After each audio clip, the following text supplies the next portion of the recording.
Well, hello, and welcome to the Horror Screams podcast, episode 23. We're part of the Horror Screams Video Vault website, and we're here today to talk about one of the true legends of horror. And we're also here with someone special, a special guest. But first, our Hello. regular co-host, oh, good Lord, voice from beyond.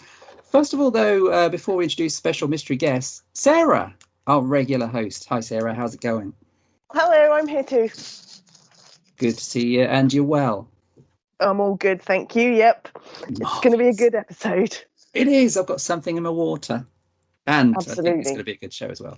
Yeah. We're also joined, Sarah, by a blast from the past. A legend, you might say, the head honcho of Horror Screams Video Vault website and indeed various other things. It's Pete Hopkins, the previous host of this very show. Hello, Pete. Hello. Even though I noticed that you introduced the podcast as Mrs. Doubtfire. Hello there! Typical head office shows up and I go, oh, Mrs. Doubtfire. Yes, hello everybody. I've returned to make sure these miscreants are doing their job properly. Oh, yeah. Let's see how it goes. Yeah, the inspectors are in. Yep. Yeah, Ofsted's here. Oh, Ofsted. Oh, excellent. The ever popular Ofsted. Yes. Oh, Yeah. yes. We'll get a rating of good. Your teacher's coming. Ofsted's coming in. Everybody behave. Yeah, inspections are the only thing in life where good actually means, probably the best rating we're ever going to give you, because it's good or total shit. I always good. I always found inspections at either a workplace or a school very bizarre because they tell the place that they're going to be inspecting them in 2 weeks' time, but then, of course, they're going to get everything ready. Sure, you don't want to do a spontaneous one, just turn up to see what hell is usually that everything is like, and then go, okay, this isn't If right. we give them 3 days to clear up all the rat droppings from the school kitchen, yeah, that's right, and stop hitting the students, then, yeah, it should be a good rating. Dear. It's all a sham, Pete. It's all a sham. People have been getting away with this stuff. Yes, I am here again because this is a subject that's very dear to my heart. Yes, we're going to be talking about Hannah Montana. We're going to be covering all of its incarnations, and Pete's here as part of that. So excellent to have you here, Pete, for that. Thank you. Thank you. If you all go to www.hannahmontanasucks.com, which is a completely different website to the other one. I've heard of that. It's a different spelling of sucks. You can get your own membership badge. Oh wow! Mm-hmm. So what, like a bona fide badge? Yeah, it's a bona fide badge. Yeah. Ah, bona fides. Has it got like the little pricky thing on the back? Yeah. To be fair, every prick is bona fide. So. Well, that's good to hear. I'll make a note of that. Hannah Montana, bona. Excellent. Thanks, Pete. That's excellent to have you here. I will be checking that out later. Oh yes, he's certainly inserting that. So yes. Come on, talk about stuff to do. Montana. Someone's in a HURRY. Hurry. Someone's touchy. That's my pals.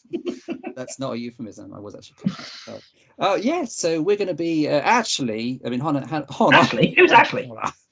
Ashley. There's a person here. In. Yeah, Ashley. Hello, Ashley. Hello. Oh, hello, Ashley. That's our 4th guest this month. This podcast has gone off the rails. It has derailed. Yes, we're going to be talking about Lucio Fulci, in fact, Pete, not Hannah Montana. She's dead. We just found out on the news. And Lucio Fulci is also long dead and pushing up daisies. But we're going to be talking about his 4 of his best, certainly, but certainly 4 of his zombie-ish films later on. But first, Devil's Honey? Because Pete's here. Yes, no. Just because Pete's here, things haven't changed. It's the same old format, same old stuff, same jokes. So what have you recently seen as you're the special guest, Pete? You can come first. What have you recently been watching? Well, Stephen, thank you for having me on and for introducing me in such a classical way. I've actually had a chance to see the new Candyman last night. Candyman? Don't keep saying it. Candyman? Oh, no way. Oh, for that old trick.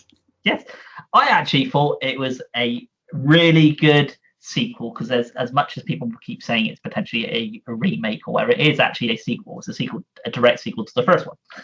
So I really enjoyed it. I think it's definitely a film. I actually prefer it to the Halloween reboot, as they called it. Yeah. You can't really say too much about it because it's only just come out, and there's a lot of people who want to see it. But for those who probably the only thing you can really say is yes, Tony Todd does turn up in it. That's the only thing you can really say about it without giving too much about it. But I really liked it, and I liked it so much I watched it the second time straight after it just finished. And it's not very often I do that with films. I actually want to watch it straight away. So, what did you think of it? Because you've seen it. Yeah, I saw it, and it was the first horror movie I'd seen at the cinema for a few months, I suppose, since maybe Quiet Place 2, maybe. Yeah, no, I agree. I really liked it. I thought it was terrific, in fact. And the nice thing is, the trailers don't really give away the type of movie that it actually is. The trailers are quite good, but I think the movie is quite different to what I was expecting, and in a good way. And like you said, it's a sequel. It does clever stuff with the original. It has a really, it's not giving anything away because it's in the trailer, but it has a really awesome use of shadow puppetry, which was all done by hand. So there's loads of great stuff going for it. It's very timely in its subject matter. It does awesome things with, as you said, the Candyman story. And I'm looking forward to watching it again as well. I was about to say, it's been 30 years since the first one, nearly 30 years since the first one. And within that time, you think about it as the films themselves and in real life as the things are, nothing's really changed in terms of, racial stuff. And that's the point, isn't it? Yes, that's the point. That's the point of the films. And well, when Candyman came out, or either right before or just after, it was the whole Rodney King thing. And obviously this past year we've had something not dissimilar. And the point of the film is, whether it's 1992 or 1892, actually we've come no far further whatsoever. No. So it's very depressing. It's very powerful. But it's also got a great sense of humor, right, Pete? I mean, it's funny and witty. Great cast. And nice to see some blasts from the past. That's all I can say. I'm not going to say who they are. Yes. Some blasts from the past. Chin stroking, indeed. Yes, and it's done in a very clever way. Also, nice use of the new score is really good, but nice use of that great music box theme from the original by Philip Glass. In the credits. The whole thing's really clever. And I think I liked it. I tend to find now films generally, no matter what type of film it is. Oh, we've made a film. We must make it 2 hours plus. They don't need to be 2 hours long. This is a nice tight, just over 90 minutes long. That's all it needs to be, and it's done. That's all you've done. Tells you everything you want to need, and it leaves you wanting more, which is what I want from a movie. I want to leave the movie going, I like that film.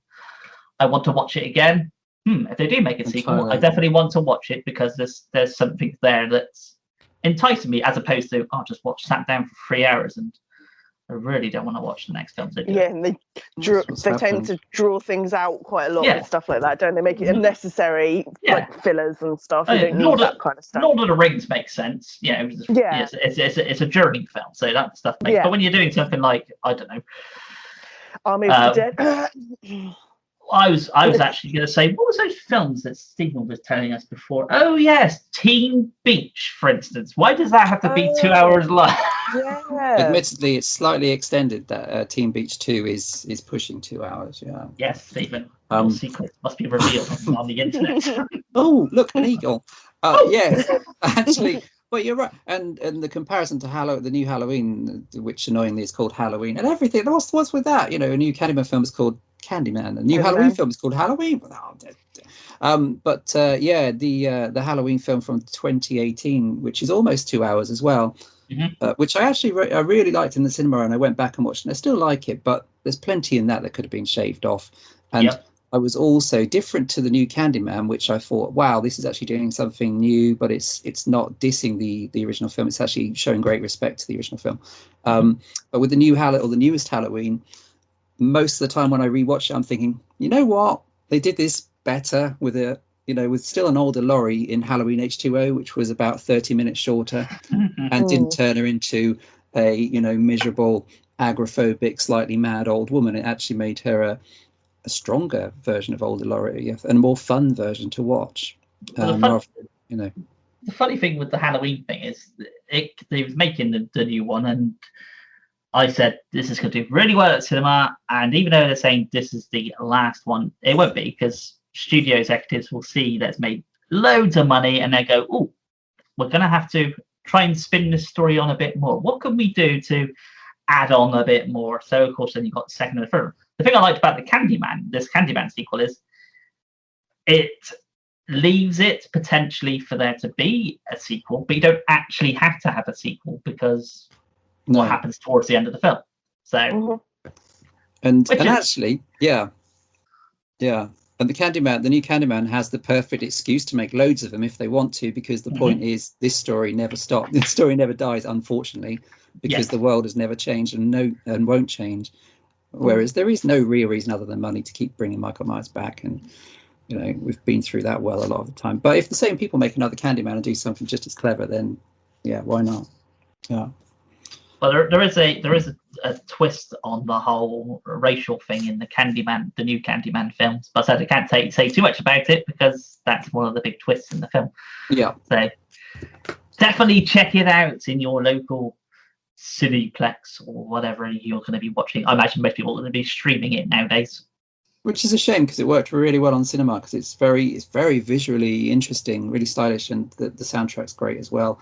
And bonus, it doesn't have any it has very few insulting jump scares. So looking at you Conjuring films, that'll show them. I bet they're trembling, those Conjuring films. Yeah. It was only made for 25 million. I know it sounds only 25 million, but considering modern day box office films, 25 million is not really a lot. It's not much, is it? Because exactly. And opening day, it made 22.5 million. So it made its money back pretty much on there. So if they decide to make a sequel, well, I think it's pretty much adamant that they're going to display the fact that they made the money. But it all comes down to whether Nia DaCosta and Jordan Peele want to do another sequel, I suppose. Yeah. Do you want to go dive into that well again and potentially, you're doing the same old tricks again? We've seen this already. Well, that's it. Do something different? Go and get something original instead. Keep this as a perfect footnote to the original film, and they're talented enough to go and do something different. No, I do like the Candyman films, even the ones that people don't like, Stephen. Yeah, I don't like those ones, but I like this one and the 92 one. But, yes. I mean, in early 2000s, there was that rumor going around that there was going to be another Candyman film, and it was going to be Candyman in the Snow, which, wherever it was going to be, visually it would have worked because blood with snow always works anyway. Just visually on the screen it works. But how would you have done it is the question. Well, he'd have got a bigger coat, like a more sensible coat. Warmer. Balaclava. Yeah, balaclava. It can't rely on that bee insulation all day long. So nice little mitten for his hook. Leg warmers. Yeah, can't imagine the bees are very warm. Oh, the bees would die, wouldn't they? Little woolly coats. The snow. Yeah. Protect the bees. Save the bees, absolutely. Oh, and the other thing I watched. We go. Exactly. Yeah. The other thing I've watched, sticking with films that begin with C and A. Yes, I watched Casino, and then I watched Casino Royale, and Casablanca. No, I didn't watch it. I watched Carousel, but not the first one. I've got a chance to watch the second one. You lucky bugger. If you haven't seen the Carousel movie, go watch it. It's hilarious. It's actually in a film it's not very often I watch a film nowadays. It's supposed to be a comedy horror, and I actually find it funny. This actually has humor in it. I actually like, and the sequel is a worthy sequel. Maybe not as much humor as the first one, but then it is expanding to kind of move the story along further to probably evidently another sequel. But it's another one you can't say too much about it because there's stuff in it that you might not have expected to happen. Oh, wait, is Tony Todd in it? Yes. Oh, I knew it. Yes. Duke the Unicorn says Candyman in the mirror, and Tony Todd. What a twist. Steve Rapinci returns as the voice of Duke the Unicorn, which I think his voice works perfectly for sort of sarcastic-y New York tone to his voice. It seems to work for that character. And it's directed by the same people. and written by the same people. So nice. That's what I like to hear. Have you seen the trailer on YouTube? Yes. So, what in the trailer did you look at and go, "Oh, what's that"? Did you see quite a lot? Probably. Did you see that he has a son? I did see the son. Yes. Yes, I can tell you that bit in the film. Yes, Duke has a son, but you find out more about Duke and where he came from and who he is and stuff like that in the film. Oh, so bit of backstory. Yes. Yeah, a bit of a backstory. So it's worth watching if you ever wanted to know the backstory of a carousel unicorn. Yeah, go for Carousel 2. Yeah, exactly. There's that. I listened to your last podcast, you too, and I was going to watch Larmageddon, and I looked at it on Amazon, and I was like, it's not part of Prime. You have to pay to watch it. I was like, I'll wait until it comes part of Prime. Yeah, maybe. Yeah, I still haven't watched Larmageddon yet. It's on the list. I seen the trailer, and I was like, this is one of them films that goes perfectly with Carousel, probably. Definitely. So, outside of those two films, I've seen a lot of sort of rewatch type of stuff, but that's mainly for our main talking point today. And I've watched a lot of films for the Vipco Film Festival that's happening in October, but I can't tell you any of those films because they're all hush-hush. All I can say is, as with most film festivals, there's some really good entries and there's some not so good entries. That's all you can really say. But that's the same with every film festival. But, and again, it comes down to personal taste. What I don't like, somebody else might like. So yeah, that's pretty much it. I don't think I've watched any. Well, I have watched other stuff, but I can't say what they are. So yeah, move on. Next person. Oh yeah. Sarah, what have you been watching? Oh, going to me. Okay, cool. I haven't been watching an awful lot, to be fair, because I've been having to do a lot of rewatches as well. And I have finally bit the bullet and cancelled my Shudder subscription so I could get Disney Plus. Sacrilege! Is that Shudder on the phone? Oh, hello, Shudder. What do you mean you're stopping broadcasting and streaming it? Oh, cancellation. Damn it. Oh, sorry, carry on, Sarah. That was just a phone call. Yeah, I know. We're going to lose them loads of business now because I can't say, I've been watching this on Shudder. Yeah, I've cancelled it, but it was only because I wanted to get Disney Plus and I was umming and ahhing whether I wanted to do it or not, just so I could watch the final season of The Walking Dead. And I was just like, this better be good. Sign up, cancel everything else, start watching it. But so far, so good. The first couple of episodes were in a two-parter type thing, and they were really good introductory episodes back into the swing of things. Loads of stuff going on, all the little side stories with the Commonwealth, Eugene and stuff being kept over there. I'll try not to make too many spoilers here, so I'll keep it brief. But the Negan and Maggie story is kicking off. It's going to be good. Is Rick still in it? No. Oh, I'm a bit behind. You're way behind. What about Shane? Yeah, Shane's still in it. What about that horse from season 1?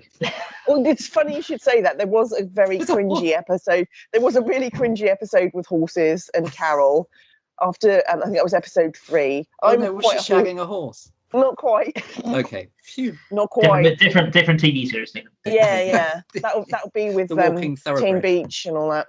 Yeah. Yeah, no, there was a very cringy episode 3 was quite cringy because it involved horses, and I'm kind of a horsey person, and you watching stuff with animals that you understand, and they're doing things that they would never do in real life. Oh, you mean she has to get a horse and put it to sleep so they can eat it, and she leads the horse gently into the stable, and it's yes, I'm going to follow you, I'll do whatever you say, and then the horse lays down in the stable and she lays its head on her lap and slits its throat. Oh, did you have a long face after seeing that? But I was just I'm out of it. It would never happen in real life. It's one of those moments where you're screaming at the telly, where did you get this information from? Horses just come into stables and they lie down? Okay. Yeah, so that was quite cringy, but, they've gone away from that now and they kind of picked it up again. And they kind of introduced some more characters called the Reapers, which are pretty scary. They look a bit Slipknotty in their masks and stuff. So, yeah. Copyright infringement. Yeah. Well, they did the same with the Commonwealth because they look like stormtroopers. But it's part of Disney now, so it doesn't make a difference. That's true. That's true. They're all dressed as Mickey Mouse soon enough. Yeah, there will be a little Mickey Mouse or something. Yeah, Rapunzel or Sebastian the Crab. Yeah, something like that will turn up. Well, zombies under the sea. Under the sea. Yeah, probably. That's the next one. Yes. They had the zombies are cool. The walkers are cool in this. They like the effects and stuff are still really great, and there were some great sequences in subway tunnels and stuff, which was pretty cool. So yeah, I'm going to stick with it. But yeah, as soon as it's over, I'm cancelling that shit and going back to Shudder. Don't worry, Shudder. I still love you. The love should be enough to keep them on the air, Sarah. Don't worry. Yeah, exactly. I'm just gutted. I'm going to miss Creepshow. Just before you move on to what else you've watched, what part of Walking Dead you on, Stephen? I've kind of forgotten, but I think I'm somewhere around the end of season 9-ish, I think. You're a lot further than I am. I'm still beginning of the third series.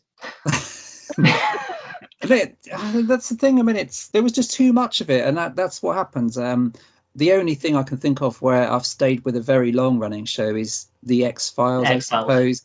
But then I was obsessed and remain obsessed with that. Walking Dead was good enough most of the time for me. It's just I was thinking, I was never. In the end, I was not massively excited it was back. I was more like, this is starting to feel a bit like work.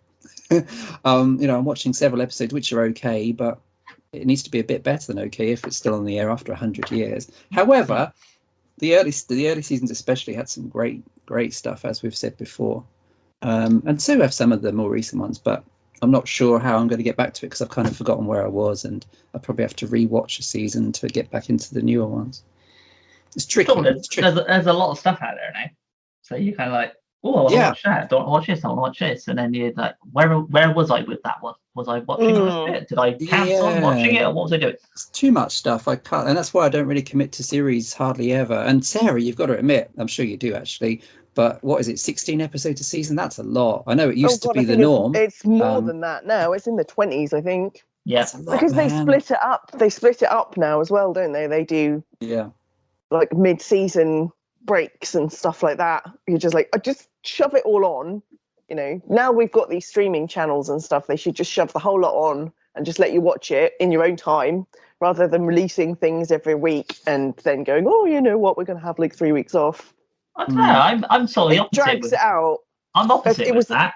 With really? Streaming. Yeah, with streaming, because I tend to think that's ruined the special part of looking forward.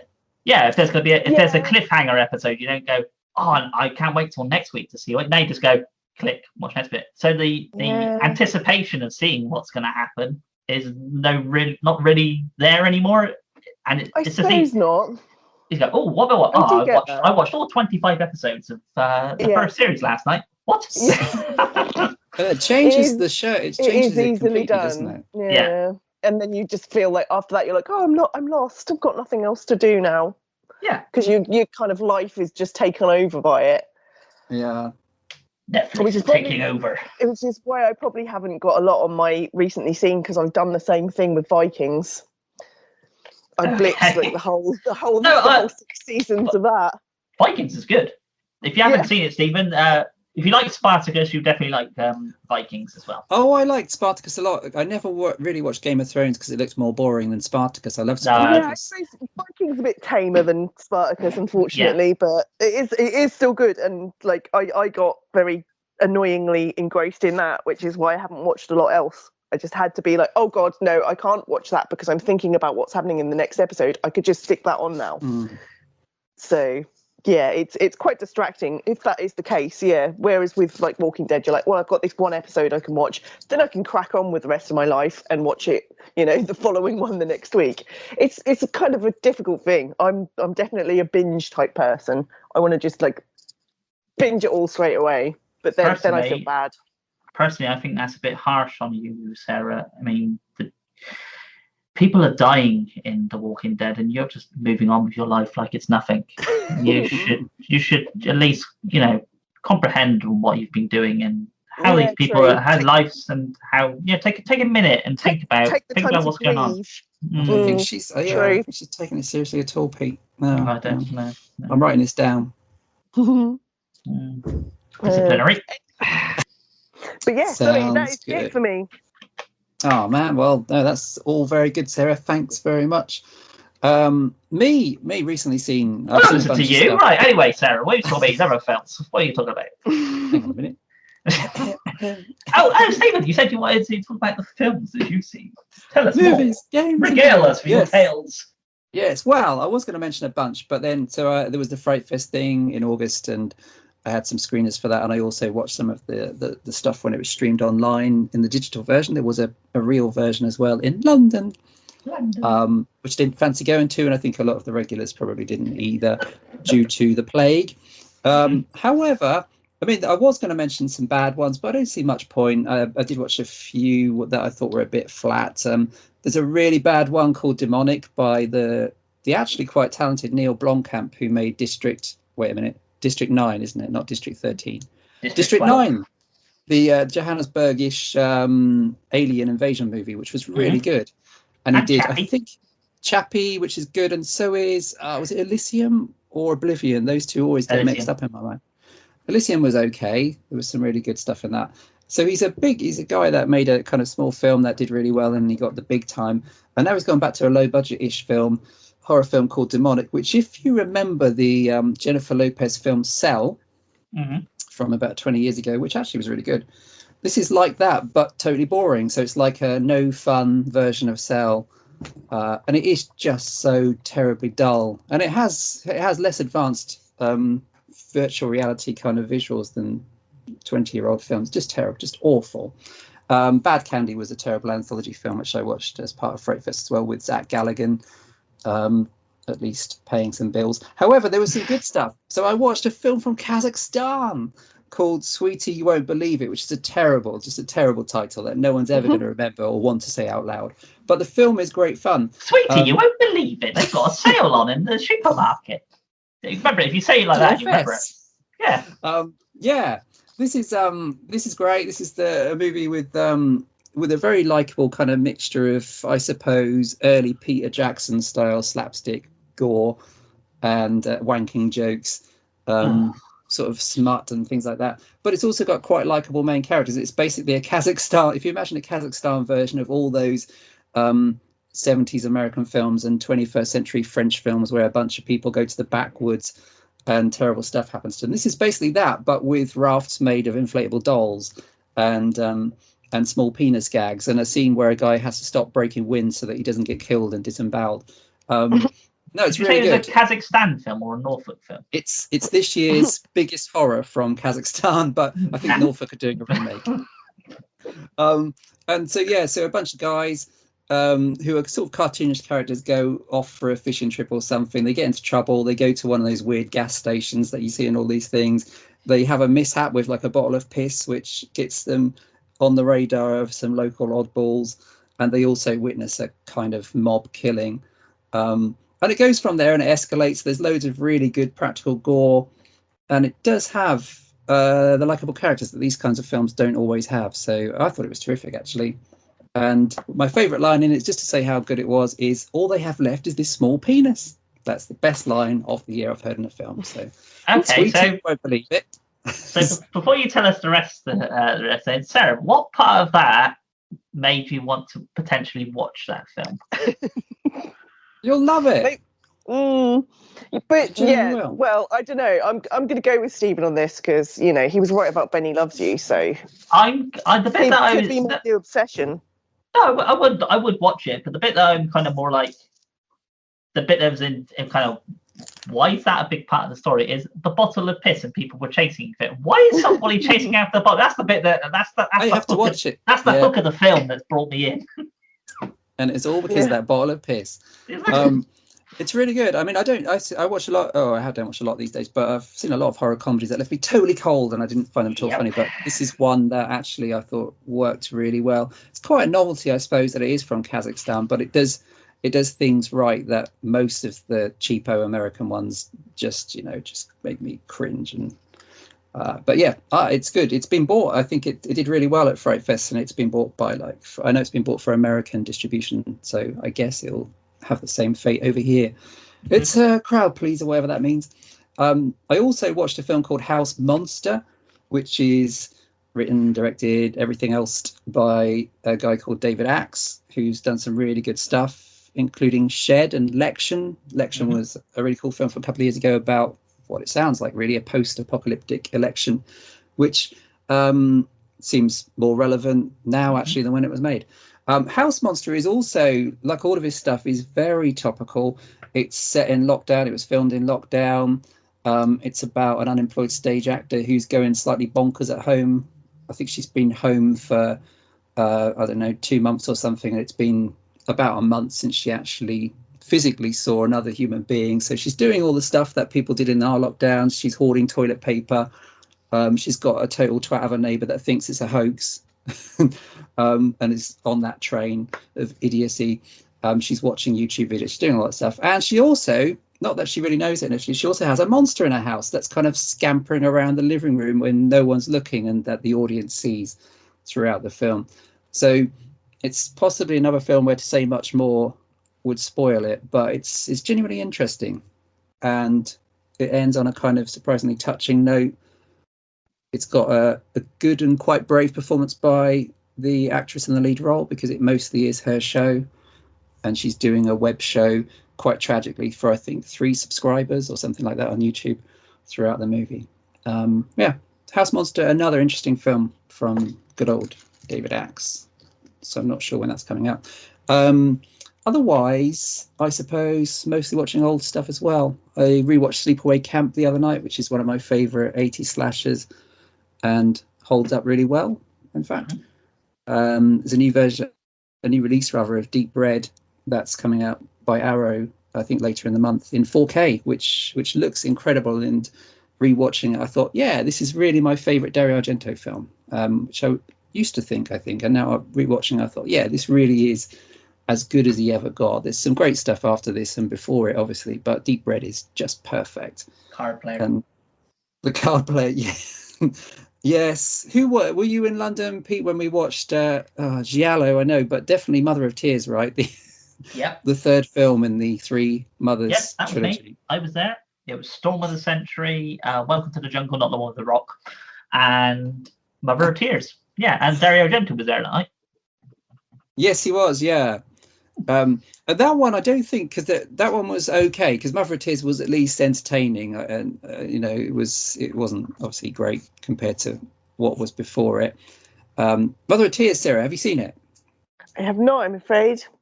It's the one where the apocalypse is represented by 3 goths turning up at Rome's airport. I'm perfectly fine with that. That sounds like perfect apocalypse. Yeah. Oh my God, it's the apocalypse! Look, there's 3 goths. No! Why are you smiling? Why are you smiling? Everything's gone to shit. It is embarrassing. I mean, it's poor old Daria Nicolodi, because Daria Nicolodi is so great in Deep Red. It's got, it's really funny, and she's got great banter with David Hemmings, and she's that ridiculous kind of Rent-A-Ghost style spirit in the Three Mothers, which is really embarrassing. But I remember watching Giallo at Fright Fest a few years later, where Alan Jones was introducing it and was embarrassed to be introducing it, and pretty much said just as much. Luckily Dario Argento wasn't at that particular screening, which unfortunately got laughed at throughout, and it was pretty, it wasn't dull. Brody is in that one. With a fake nose. Yeah, Adrian Brody playing 2 roles. Yes, anybody needs a fake nose, it's Adrian Brody, because he hasn't got enough nose for anybody. He's got extra nose in that. They need more nose. They have to ship that stuff in. They thought they was doing a remake of Steve Martin's Roxanne. More nose. Yeah. So that was. I watched I also watched also coming out from Arrow, I think next month maybe, is the Children of the Corn trilogy. The first 3. The first one is in 4K now, and the other 2 are in new editions. And Children of the Corn is a strange series. It's still going. Like I think they're doing a prequel now. There was another sequel a couple of years ago. And the prequel's them growing the corn. It's what? It's them growing the corn. They got to plant it before they get the actual, and then it leads up to the beginning of the first one. Yes. Mm-hmm. Excellent. I always wonder where corn comes from. I know it's when a man loves a woman and a man loves a woman. Yeah, can't think of nothing else, as the song goes. Yeah, so I rewatched those, and it's been a while. The first Children of the Corn, which I used to really like when I was little, and I used to find Malachi, the kind of stroppy teenager that's having a bit of a beef with the squeaky-voiced dwarf preacher guy, Isaac. I used to find him quite disturbing and scary. I don't know why, because he's awful. I mean, I thought the film was terrible. It starts off really well. It's got like a massacre in a diner at the very start where old people have their throats slashed while having their fried mushrooms. And then after that, it's about an hour of Linda Hamilton having not much to do because she was waiting for the Terminator, wandering around this town where all the shops have got corn in them. Nothing really happens until all of the talk about he who walks behind the rose turns out to be a kind of unseen thing burrowing under the ground. It's just rubbish. But the other two and three, have awesome gore effects. Like Screaming Mad George, I think, was on hand for the third one, which has some great stuff with bugs and a guy's head being ripped off with his spinal cord. And the second one has what I think is one of the best scenes of that period, which is an old lady hit by a truck, and an old lady in a wheelchair hit by a truck, and the wheelchair flies into a bingo hall. Hey. Ding, ding, ding. And there's a guy still playing bingo, and as soon as she hits the floor, he's like, "Oh, bingo!" It's just fantastic. Exactly. So at least the two sequels had a lot more fun with it than the dreary kind of boring first one does. But it's a good set, and there's some good extras. Yeah, after that, wow. No one wanted Isaac back, but he comes back, I think, in 6. And yeah. Isaac's Revenge. They're genuinely quite bad, and they're much worse than the Hellraiser sequels that were kind of running parallel to the Children of the Corn films. But yeah, 2 and 3, I figure, because I haven't seen the other ones for ages, but I figure 2 and 3 are easily the best of that series because they're really good fun, and they're not taking themselves massively seriously, which, as evidenced by the flying crippled old woman. Well, there was that remake in 2009. Oh God, yes, that's God. The television one, and there's also another remake which happened last year. I don't know if it's out yet, but it was filmed in Australia during the pandemic. So we'll see how that turns out. It might be one of them Zoom meeting in a cornfield. We'll see how that goes. And then, you mentioned the prequel. That's supposed to be a prequel to the very first, the 1984 film. So, okay. There you go. Yeah. Got to fill you in this Children of the Corn stuff. Yeah, fill me up with corn, Matt. There's a good, what's good about there's loads of great extras in the set. So I trawled through those this week. And there is a short film from 1983, just before the actual film, Children of the Corn, came out, which is actually much better than the film itself. It's closer to the story. The original story is really creepy and effective. The film of Children of the Corn adds a lot of stuff, like it adds the kind of annoying Disney-style good children that are in the film and not in the short story and things like that. But the 18-minute or so short film is good. It's really effective and well done. And it figures that a very short story works best as a short film rather than stretched out with terrible characters like Malachi, who it turns out isn't scary at all. Who knew, eh? Well, you say some short stories turned out well for a feature film. The Forbidden by Clive Barker. That's a short story. Yes, although I would love that to be made the way it was. I'd love that to be made and set in 10 and 8. 80s Liverpool. Yeah, because the British setting of that is so effective. It's so different to the shift to Chicago and everything. But it did work out well in both incarnations. Yeah, but I'd love to see it. Who would you have if they did do it? Say they did do that now. Who would you have as the lead? So as the main character. So not Helen Lyle and whoever else. So as the actual Phantom himself, Christina Aguilera, Candyman. Joe Pasquale. Maybe? Yes, somebody excellent. British. Yeah. Or what's his name? Bradley. What's the guy that presents The Chase? Yeah, Bradley Walsh. Yeah, Sidney Perkins was Candyman. Because I've got to keep it British. Dyer. Yeah, Danny Dyer. I've signed off on this now. I'm off. I'm not watching it. Yeah.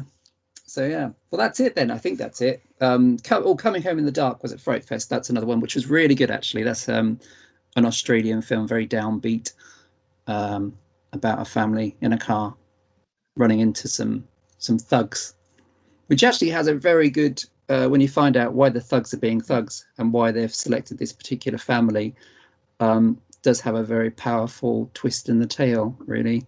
And it's also pretty ballsy. Stuff happens early on where I say didn't expect that to happen. Blimey. is my exact words. So, Oh, blimey. Cool. Oh, look at them apples. Oh, yes, it's all macho in this house. That's it for recently seen. I think we're going to transition slickly into our main event, which is, Pete, the selected films of Lucio Fulci. Yes, Devil's Honey, The House of the Cuckoo Clock, stuff like that. Hang on. Touch of Death. We cancelled that. We're not going to do those, Pete. Huh? Yeah, no, we decided they were not very good, so we're going to do like the good ones instead, like the really good ones. Wow, it would have been nice if I actually got filled in on this. now just feels awkward now. Oh, you go and watch them, and you'll keep up. You can catch up later. Everybody, can you wait until I finish watching them? I'll be back in 10 hours. Oh, can you watch the extras as well? Yeah, I'll be back in 12 days. Oh, thanks, Pete. That's dedication for you. So Lucio Fulci made a lot of good things. I'm a big fan of Devil's Honey. The things you could do with a saxophone. Yeah, that's horny, that film, wasn't it? So he made kind of soft porn stuff like that occasionally. He made a great Shallow in the 70s. Don't Torture a Duckling, maybe my all-time favourite Fulci film. I'm not sure. It's up there. Lizard in a Woman's Skin, Beatrice Cenci, loads of films that were very good. The Psychic's also really good, had a recent re-release in the UK. But the four we're focusing on are probably his most famous, infamous over here in Stupid Britain, where they got banned or chopped around. And it took a lot of years before we actually got them in the full uncut version. But they were kind of high on his list anyway, because that was the peak of Italian horror, Italian splatter. And he made them very quickly in the wake of George Romero's Dawn of the Dead. So we're going to be looking at Zombie 2, aka Zombie Flesh Eaters, City of the Living Dead, The Beyond, and House by the Cemetery, his quartet of zombie-ish films. Zombie Flesh Eaters. So how did you two originally come to pass with Lucio Fulci? Do you remember how you found out about his stuff or first saw them, Sarah? Oh, for me, it was definitely Zombie 2, off the back of Dawn of the Dead and his cut for that. Zombie Flesh Eaters was the very first Fulci movie I saw, and probably one of the only ones I saw for a very long time, because I'm not quite as up on his stuff as you guys are, but Zombie 2 was what did it for me. I thought that was fantastic. And was that on video or DVD that you watched it for the first time? It would have been on video, yeah. Yeah. But probably not until early mid-90s would probably have been the first time I saw it. Sure. So you were a paid-up member of the kind of Romero club. You'd seen those, and Fulci was... Well, it's good that you watched them in that order, because this stuff came from that, didn't it? So that's cool. Were you blown away? Was it like the full-strength version at that stage? I can't remember. Absolutely. Yeah, I think it was. Just basically, the things I remember are the things that I still make me excited about the film. Is the zombie versus shark bit. Yeah. Probably one of my favourite things ever. The eye, the fascination with his having to eye trauma in a lot of films, and there's a serious dodgy eye coming towards a bit of wood that really still freaks me out. Now I kind of have to hold my hand up and kind of look a little bit through my fingers even now. And just the look of the zombies, there's so much more I don't know, just rotten, and they just look so much more different to the Romero zombies. Massively different. That's a big contrast, in a good way. I think he's not trying to make them better in any way. He's just trying to make them different. I going think for the more maggoty, decomposed, going for masks and stuff more than makeup. Definitely going for the gross side of things. Those are the things that stood out for me from the start and still do now. Yeah, sure. I much prefer these zombies. These zombies are real zombies, aren't they? Cadaverous, especially that guy that was always on the posters or on a lot of the posters. Like you said, maggot-ridden. Yes. Yeah. I love those. The Romero zombies in Dawn, especially, are very cartoonish and the blue, and the colourful. The blue and the bright red, and whereas this is all brown and green and pus-filled things, and, maggots and all that lovely gross stuff. It's fantastically gruesome. When did you first watch Zombie 2, Pete? Actually, a couple of days ago. That's the first time I ever watched it. Oh wow, crumbs! What did you think? Come late. Well, it usually happens, but you know, some of us have got some. Exactly. No, the first time I would have watched it was somewhere in the 90s. I remember seeing an image. It's probably the bit with the eye going into the woman's this bit of wood going to the woman's eye. I seen an image of that in some fan's eye, and I was like, "Ooh, that looks interesting." So I got hold of a bootleg copy of it, which was probably like 16th generation, going by the dodgy tracking that was in it and everything.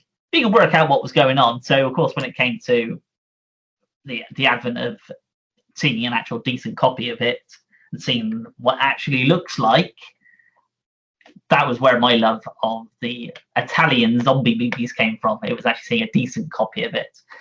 I obviously people say the Romero films is what kicked off the whole zombie thing, which is true. But I've always had more of a passion for the Italian zombie films out of all of them. Everybody's got the reach. Stephen likes zombies from the Disney movies. He likes those ones. Yep. Sarah likes the Romero ones. And I like the maggoty. I just like the fact that, you know, if they're dead, there'd be all maggoty in that. And the dead coming back to life is a whole mixture of dead coming to life, not just, you know, modern day people all wearing jeans and flannel. It's lumberjack shirts. Yeah, I like those lumberjack shirts. I'll be perfect zombie. But yeah, it's one of my favorite zombie movies that's out there. Like you said, it's got loads of different titles. Voodoo's one of them. I think that's probably one of the first posters I've seen of it was the Voodoo one, which is a Germany poster of it. Yeah, Voodoo. It's called Voodoo. Voodoo.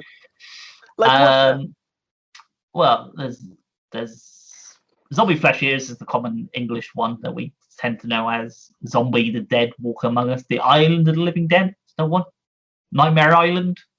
There's loads of titles for it, and they all got decent posters. Some of them are a bit sort of, you know, copy and paste. We'll take a bit from that poster, we'll take a bit from this poster, and shove it on, and this is the film. But I mean, I would say, because Stephen mentioned Deep Red earlier, coming out in 4K. The trouble with some of these films is they were never designed to be coming out in some fancy dancy. Look at this, you can see everything. And Zombie Flesh Ears would be one that would probably look a bit odd in 4K. I would say you'd stand out and go, oh, that's a bit dodgy, that makeup. Yeah. I mean, I think that with some of the other, like, of the Fulci films later on, you know, close-ups of them in just, you know, normal from when they were shot, you're like, oh, that's really dodgy. So yeah, you can imagine what they'd be like in 4K. But it's got a great cast, though. It's got a great cast in it. Absolutely. Fantastic cast. Yeah. But apart from Tita Farrow, who's obviously as wooden as a box. But yeah, Ian McCulloch and Richard Johnson, fantastic. They're a great pair. I like that. And I always like interviews with those guys, these kind of often Shakespearean actors that ended up having a very nice holiday to, in this case, a very attractive island, and being surrounded by all this mental stuff going on. Yeah, they're fantastic. They add a real weight to it and make up for Tita Farrow, the untalented sister of the Farrow sisters. Because she's crap, isn't she? But it doesn't matter. And I think that's it. I think the movie has so much atmosphere. And obviously the music helps as well. The music, that tribal beat, Fabio Frizzi, that's a fantastic score. Yeah. I always preferred the scores to the Fulci films than most of the American stuff that was coming out, including the Goblin score for Dawn of the Dead, which is great fun. But I think the scores for this and City of the Living Dead are just the best. Yeah. What's the line that everybody remembers from this? There's always one specific line people tend to remember. Oh, it's the one about the small penis? No, that was the other film. Oh, that's the Kazakhstan film. And the bottle of piss. No. Oh, I know what it is. Is it? Oh, wait, no. Is it? Oh, is it the hilarious bit at the very end where Ian McCulloch says, "Oh, let's see if we can find something more cheerful on the radio." Yeah. Which is great. Well, there is that bit. No, I was going to go with the after. The bit at the beginning, which is the boat can leave now. Tom Cruise. I don't like that bit because you're like, what's happened? As the hook into the film is like, what's happened? Why is this boat leaving? But obviously, if you watch the English language of it, some of the dubbing's a bit off. With the police when they turn up with the boat. You've got to go check it. I'm not checking it. What? those scenes are always awkward, aren't they? Which adds to the charm, I think, for me. But and the flirty banter between people is always awkward. Like I think it's Ian McCulloch and Tisa Farrow that try to have some kind of flirty thing going on, which is all very strange. But the flat stuff, because the dialogue scenes are always very flat, but that just makes you look forward even more to the next massive bonkers set piece, which is usually in these 4 films the next mental gore set piece. Maybe not so much in House by the Cemetery, but it's usually only about 10 minutes away at any point, isn't it? There's a regular stream of mental stuff going on, like we've got a slow bit, why don't we take the 2 big trends right now, Jaws rip-offs and zombie rip-offs, let's have a shark and a zombie. Clearly that's how this whole thing was conceived. So it's never really dull, and it's got great production value. The fact that they presumably without permits or anything, they shot in and around New York and Brooklyn Bridge at the end, adds massive production value to obviously a low budget Italian film where they've spent probably a day or so skulking around Manhattan. Fantastic. Don't forget, Lucio Fulci turns up in it. The director himself, he's doing an Alfred Hitchcock. He turns up in his own film. He's the editor, isn't he? He's Peter's news editor. He's uncredited, but he's obviously talking in Italian, and Ian McCulloch is obviously talking in English. So, as is the case with most of these films, it was a case of an English or American actor turning up for one of these foreign films. Either didn't speak each other's language, so they just basically say, "This is your line. When we finish saying this certain word in whatever language, then you say your line." And that's kind of how it works. Nobody knows what they're saying to each other. And sometimes they can tell when there's like a really deadbeat bit and somebody laughs. You're not supposed to be laughing at that. That's like laughing at. That's not laughing at a funeral. That's not good. And that does add a certain something as well, doesn't it? It creates a disconnect, but it also makes everything all a little off. And it makes everything, especially maybe not so much this one, but especially when it gets to the really weird shit like City of the Living Dead, which is where everything is all kind of off. And like, fuck, I'm unsettled, but I'm not sure why. Where things make less sense than they do here, which is a pretty straightforward story in this one. This is the most straightforward one of the 4 by some way.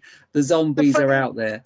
The funny thing is that it's kind of like a story going on whilst there's another story unfolding, because obviously the big bit at the beginning with the boat, you see your first zombie, he bites the police officer, gets shot, thrown into the sea, and then off they go to the island. So they kind of discover where this came from, and you just know in the back of your mind how it's going to end. When he then says, "Oh, let's switch the radio on," you're like, "Oh fuck, the fucking zombie at the beginning." So they've gone through all that and thinking to themselves, "Oh well, that's okay, it's kept on the island, it's fine, we can go back home and everything will be fine." But it's not, because they've already escaped. It's kind of like 2 stories going on, but you don't get to hear the second story until right at the end when everything's gone tits up. I suppose it is the parallel stories, which happens a lot in the next 3 films, or especially in City and beyond. Is mental amount of things going on. But I love there's an old-fashioned feel about this, despite all like the modern stuff. I like the fact that this is very different, even though obviously it was riding the coattails of what was called Zombie in Italy, which is Dawn of the Dead, and this became Zombie 2. In the same way they made an Alien 2, which of course wasn't really Alien 2. Alien 2 on Earth. Yeah, that's it, which is great fun. And I think I'm kind of with you, Pete. I think I do. If rip-offs of all decades, the Italian ones of this period are by far the most fun. But I love the Caribbean setting here, and I love the fact that the emphasis on the voodoo superstitions and the kind of meddling doctor makes this, in a weird way, a lot like one of the earliest zombie films, the great 40s movie I Walked with a Zombie, and which is fantastic. And so this is much closer to that than the Romero stuff, despite the gore and despite everything else. And actually, the stuff at the very end, and I think I only noticed this stuff when having watched, like you did, Pete, all those ropey old, Millions Generation things, where the films really struggled because of that.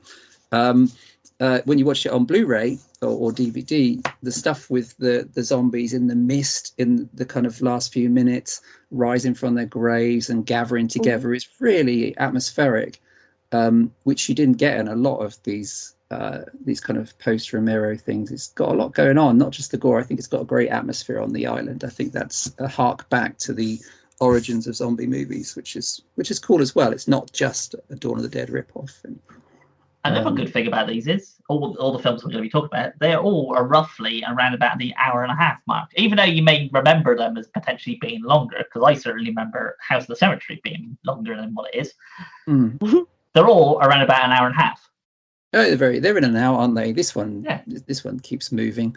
Although I have to say, I think first seen, well, I first saw all 4 of these movies in significantly cut versions, as far as I can remember, and the other 3 tend to hold up even with stuff cut out of them. But I think this is the one that did suffer the most from having stuff taken out of it in the 80s, because I think the build-up's all about getting to that 50-second extended shot of the eyeball being skewered, or the or all the spurting neck wounds and stuff. But yeah, it's pretty brisk, I would say. Although I do like the quieter stuff. There's some nice stuff in there that doesn't involve loads of gore. Like I think you get a shot early on-ish where you see a kind of a death shroud kind of quivering, because you realise the corpse under it is moving slightly during an autopsy or something like that, which I think is the kind of subtle things that you do get in City of the Living Dead as well. It's not all about the in-your-face stuff.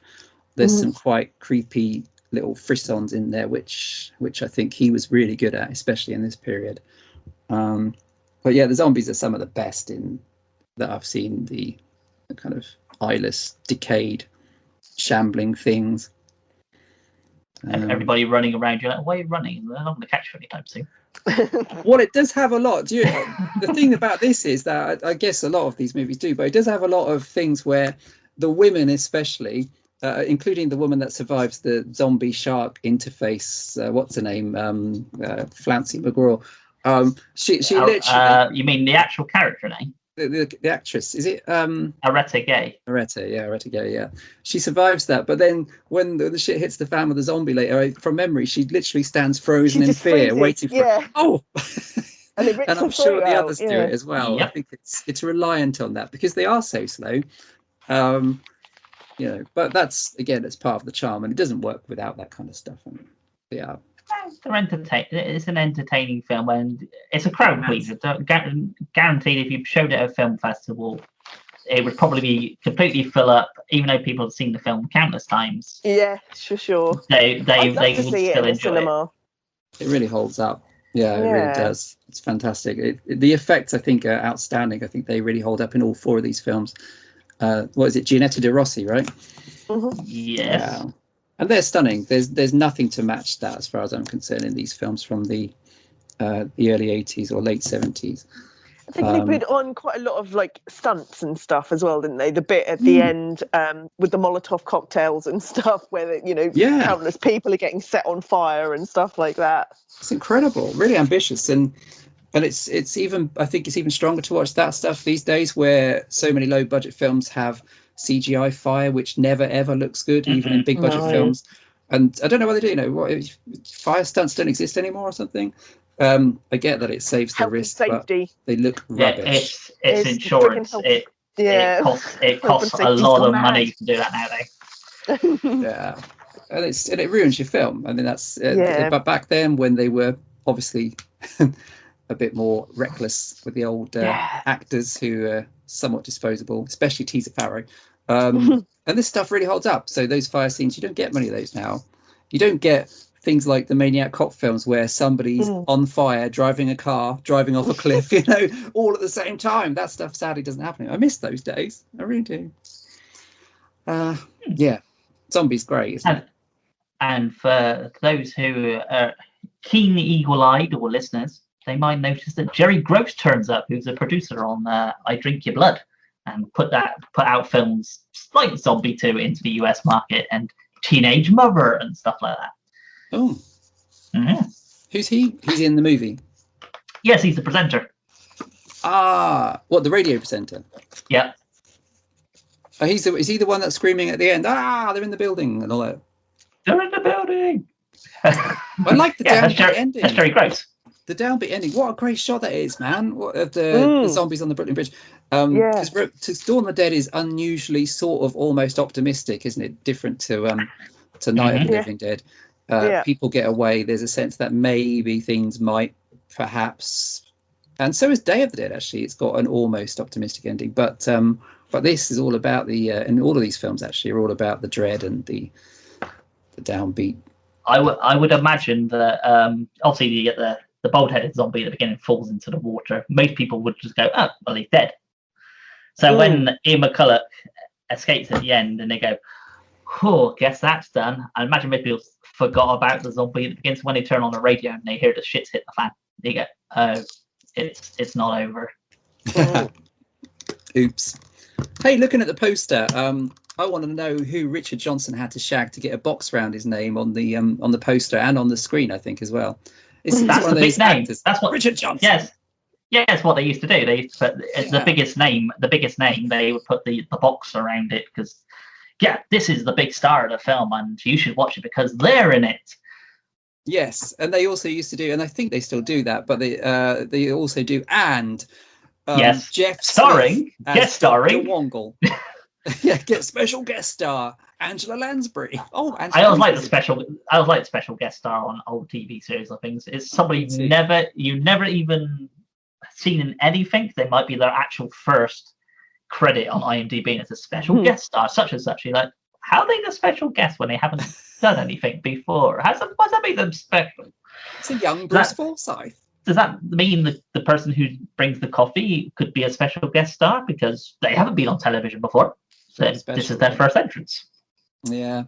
Oh, everyone likes a nice entrance. Yes, Richard Johnson. He's very good in this, actually. And the English actors, including at least one that we'll mention in a minute, do bring a certain value, I think, to these movies and have always been hugely entertaining later on when they've talked about their experiences with working with the apparently shouty Lucio Fulci, who, although some people have fond memories of him and some are, less. Yes, like a lot of these things, people have mixed memories of him. Some people remember him just being shouty and aggressive and whatever else. And everyone was like, he was a sweetheart. He was a lovely man. So I don't know. Each to their own.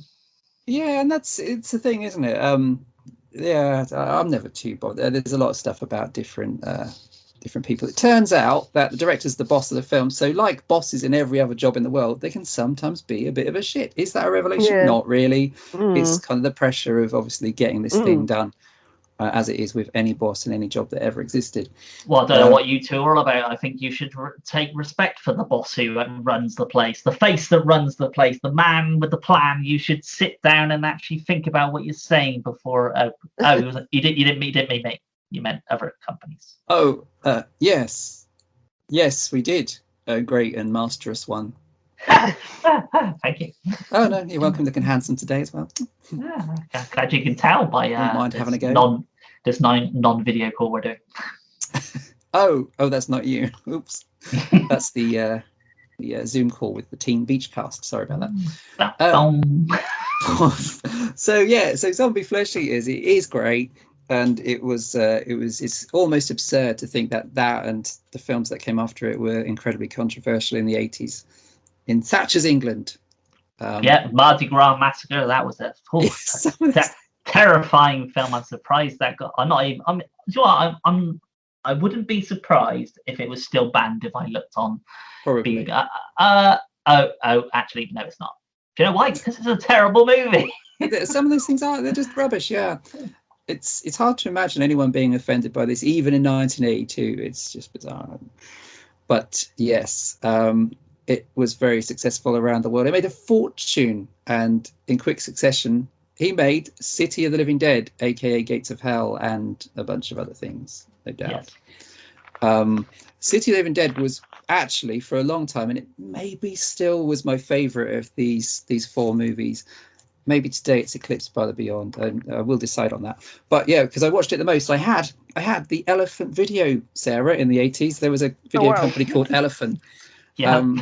And I think they released the Beyond as well. and probably the other ones, but definitely City of the Living Dead. And it was very, very cut. But for a while, I didn't realize because it was the 80s and I didn't really have the magazines that came out later and stuff. So I just enjoyed it for what it was. I noticed it was a bit choppy. So I thought, oh, this is building something. Oh, no climax here. That bit's gone. But you know what? Out of all of them, I think this one actually still worked really well without the big gory stuff. It was even missing. I think you started seeing something poking out of her mouth, as they say in all these jokes.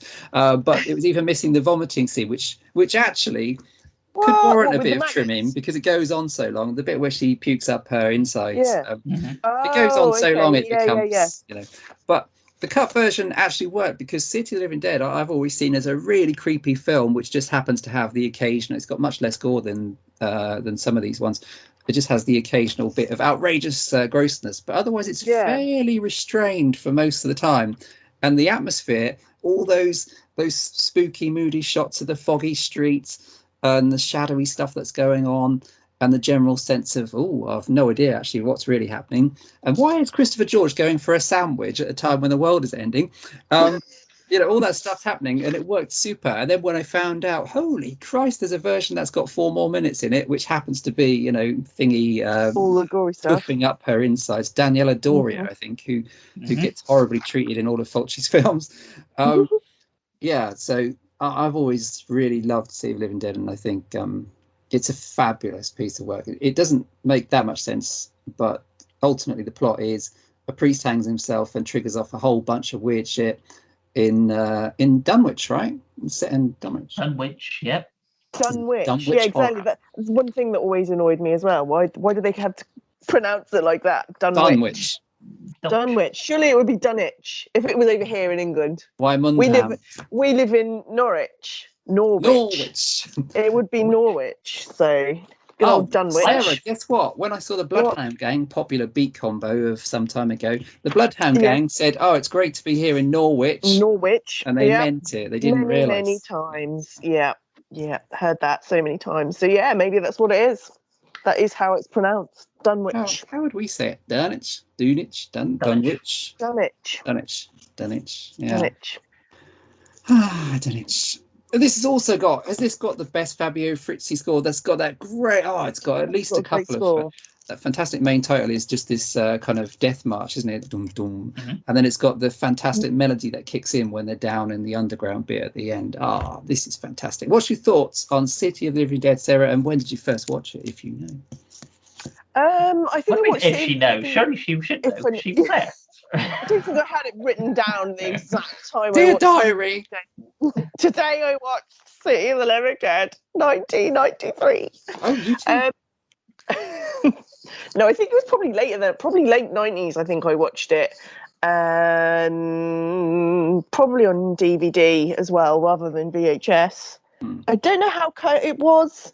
No, I don't think it was that cut by that time. I think I had managed to get, because I remember the puking up the guts and bloody tears and the maggot storm. I remember thinking to myself, it's not very zombie. I was expecting it to be more zombie to start off with. It kind of builds up to it a bit more, doesn't it? Because you're not entirely sure what's going on straight away with the whole seance and the creepy priest, and they go straight into it straight away. But I kind of got a little bit lost to start off with as to what was going on. But I did kind of figure it out in the end. No, I thought there is some great bits with the puking up of the guts and stuff like that, and the weird. The woman getting buried alive. That's an incredible scene. Yeah, that's really creepy. That's something everybody. Yeah, that's incredible. And of course, right there, we have the inspiration for the scene from Kill Bill or Kill Bill Volume 2 or one of those Kill Bill films. He admitted he stole it. He stole it along with much of his stuff from this movie. Yeah. But yeah, it's kind of hilarious. In the way they do things with when the police turn up, when they think Mary's died of fright because she has the vision of the priest hanging himself, and she starts convulsing, and then she's great. Yeah, she is great, isn't she? Yeah. And the police come in, and they're like, right off the bat, they're like, this didn't happen. You're all drug takers. You're all a bunch of fucking druggies and stuff like that. It's like straight away, like, whoa, okay. Let's not do some actual policing. We'll just go straight into accusations. Well, I don't know. There's a bit in it which I quite liked because the psychic lady goes, "Stop acting like a TV cop," which I thought was quite funny. Yeah. Oh, the dialogue's fantastic. The dialogue is brilliant. I think I wrote something down as to one of them. Yeah, there's a great bit where one of the priests says, they're talking about Dunwich again, or Dunwich. Oh, Dunwich is a place of witches and evil. And Christopher George, who's the handsome hero, says, yeah, but can you tell us how we get there? We've got some friends over there. Oh, and this is the one with the squeezing out of brains. They have obsession with. It does happen again in later films, but this is the first time you hear it. Yeah, they have a kind of thing because obviously it's not strictly zombies. It's kind of like you say, it's the gates of hell, and there are zombies involved, but they're like magical zombies. And one minute they're in front of you, and then the next minute they're behind you. Yeah, just grabbing the back of your skull and then squeezing your brains out and stuff. That's cool. Yeah. And very gooey. And then you've got the crazy guys in the bar, Junie's Lounge. Yes. Oh, another one of the lines I thought was quite funny. There's a bit where the coroner turns up, which it's Lucio Fulci who turns up once again. But this time he's the coroner. He turns up and he looks at one of the people and he goes, some kind of cardiac arrest. What do you mean some kind of cardiac arrest? Surely it's just a cardiac arrest, not some kind of cardiac arrest. You haven't got one of those ones that kill you. You just got one of those, tickly ones. Hey, isn't he the coroner in New York Ripper as well? Isn't he? He is indeed. Because that's a great role as well. And the coroner in New York Ripper is even worse. He's so insensitive. He's got this dead woman in front of him, and he says something like, "Oh, someone shoved a blade up a joy trail." And he's absolutely awful, an awful person, that guy. Not very professional, Pete. I don't think he's a registered coroner. I think he's a fake or intern or something. Personally, I think I trained him very well. It's great to see him. To be fair, if you was dealing with dead bodies on a day-to-day basis, wouldn't you potentially have a dark sense of humoor anyway? And they all have to in real life. Yeah, because you see certain films where they don't stick the sandwich on top of the dead body when they're doing stuff. Yeah, they're eating something while they're in it. You probably would, because it's just become the norm. It's just meat. It's just a thing. Yeah, dead thing. Yeah, definitely. Just a piece of meat. That's all they are to you, Stephen. Everything's just a piece of meat to you. I like meat. Yes. No, it's great to see him nice, because he's a quite engaging presence on screen, isn't he, old Lucio? Nice little kind of little pipe.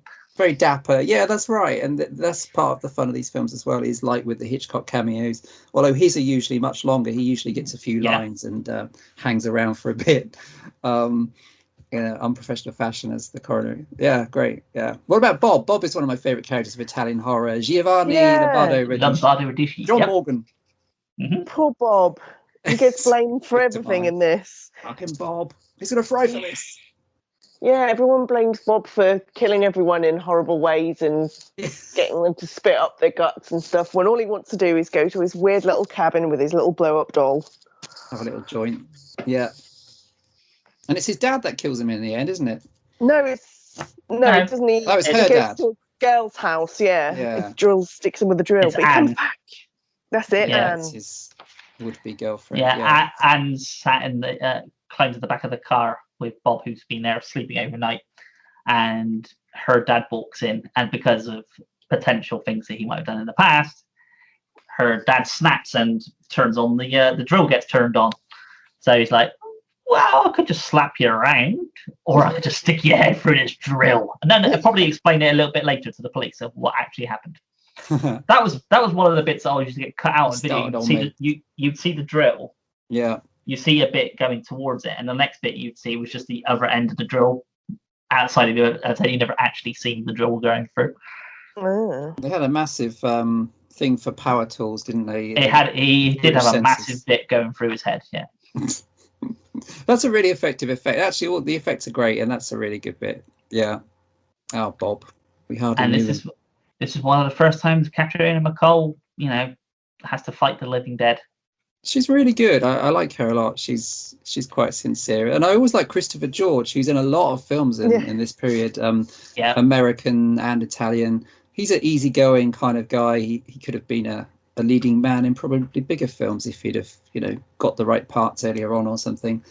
But yeah, they're a good team, even if they do get lost and the gates of hell have to be closed really quickly, but they still go and have some snacks. Yes. Yeah, it takes them ages to get there. We've got to get there as soon as we can. Do you want a sandwich? Like good, like towards the end of the film, they eventually turn up at the funeral home. And I like how he's killed off, isn't he? And it's his total throwaway. He's dead. All right, well he's our hero. Yeah. This period, Christopher George would have done a lot. The Exterminator, the Exterminator and Graduation Days is around about this time. Pieces is 82, so a couple of years later, yeah. So yeah, he had a bit of a busy period in the mid-80s. Yeah. It's great. He died quite young, didn't he? Because I remember finding that out. He died not that long after some of the big movies that he made. Yeah, which is 83, I think. 83, 84, somewhere around there. Yeah. And Linda Day George, of course, is his wife that turns up with him in a lot of these films. Not this one, sadly. They could have found a part for her. Maybe she was busy. Surely. There's two people that nobody's mentioned. Nobody's mentioned Janet Agrin. Oh, Janet Agrin's lovely. I like Janet Agrin. She's always fun. Carla De Mejo as the shrink, and she's this really twitchy woman, isn't she? His patient when all this is going down. They're great. They're great, reliable presences in these Italian films. There's also a director that turns up as well. Not Fulci. Salvi, Michel Salvi. Yes, he turns up in it. He's got the horn. He's with that girl, isn't he, in the car? Oh yes, he's got the horn. Yes, that's it. He's also the guy that gives out the tickets in Demons later on, isn't he? He is. Yeah, he's the creepy guy that walks around with the mask on in the subway bit, and that's right. Rightfully so. You probably would be like, "What the hell is this creepy guy doing?" Then he gives you a ticket, and you're like, "Oh." Yeah, he went on and did some great films. Yeah, Stage Fright, Church, The Sex, Cemetery Man, loads of others as well. But that's the main four that I've seen of his stuff. When the industry kind of dived in the late 80s, his stuff was the best stuff out there in Italy, really, for horror, wasn't it? Stage Fright felt like, wow, it's a new beginning for this kind of stuff, and so did The Church. The Church was really cool. It's fantastic. I think it's great all the way through. I like the fact that it's not nearly as gory, so a lot of it is just about fairly, I suppose, steadily paced dread. I like all the suggestive stuff as well. There's a great moment where the kid, I think, is called John. Lost in translation, maybe. John. And there's a really, which always used to freak me out, especially when it was the cut version, where you were less distracted by the fact that, oh, God, blimey, she just thrown up her liver.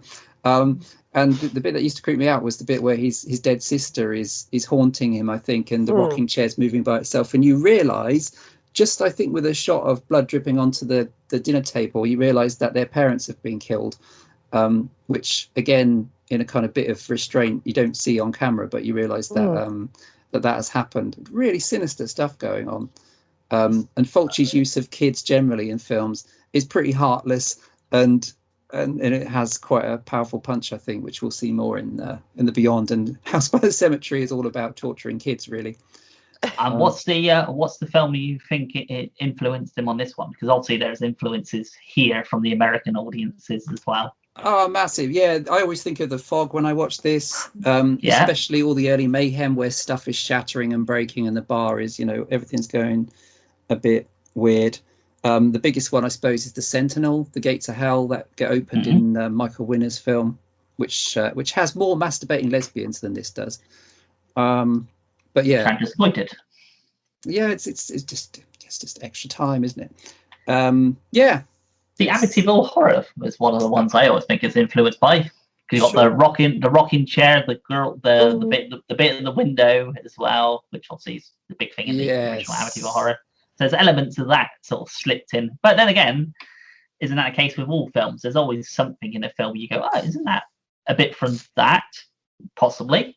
Or it could just be subconsciously stuck in the back of their mind. They're not doing it intentionally. It's just it turns up in the film. And unless you're Quentin Tarantino, that it's a blatant. it's a homage. And then it becomes French. It's a homage. It's not a homage. It's, you stole it then. No, it's a homage. Well, clearly, clearly that his producer was obviously was saying at different points, definitely for House by the Cemetery, well, this needs to be more like The Shining. Well, it would have been with these films, because it would have been X amount would have come from Italy for the film, and then they would get an X amount of money from a producer in America or the UK, wherever they was trying to get distribution. So yeah, and in that case it would be, oh, we need you to do this because that would appeal to the audience. So a lot of the Italian actors would have an English sounding name. So like Giovanni Lombardo Radici is John Morgan, because it's easier to say. So but yes, they are entertaining films. And Christopher George going around with his cigar chomping, and just happens to, I'm going off on a day trip. He's great. Not going to explain where you're going. He just rings up his boss and goes, "Yeah, I'm going to go off for a couple of days." And okay. Who can ring up their boss and say, "I'm going to go for a couple of days"? And they go, "Yeah, it's fine. Off you go." And the excuse, well, the gate to hell and all that. Oh, yeah, no worries. Take the day off, mate. Well, that makes sense. Yeah, that again. It's great. I always remember reading about this as well, that people always had a beef with the ending, because it does. I mean, the ending has all the hallmarks, and probably is the case that they ran out of ideas or money and they just didn't know how to end it. But I actually quite like it, because the whole thing for me feels like it's running on like nightmare logic anyway. So to have a kind of ending, makes it work. You bring up the ending, so there's a couple bits in the ending, and I'll actually go to this in a minute.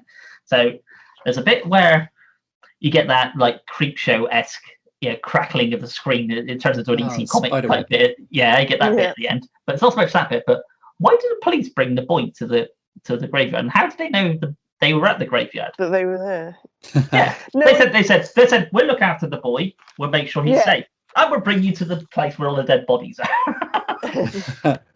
But yeah, what's your understanding of the actual ending? Because it's like Steve said, there's lots of different people either hate it or like the ending, and you can come up and interpret your own possible ending to it. So what do you believe the ending to be?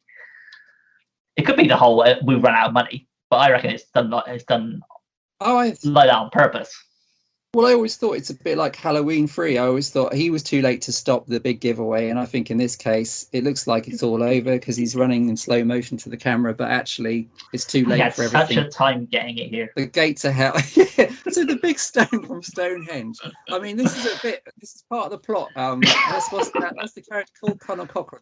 Conor Cochran. Yeah. Conor Cochran. This is part of the plot that people are going to question in future years. So how did you get? Well, I could tell you, but I actually like that bit. Because it's like it's a bit of an in-joke kind of thing, because it's kind of like we could explain the difficulty of it, but it's the fact that he just kind of shrugs it off. It's like, you don't need to know. It's such trouble getting it.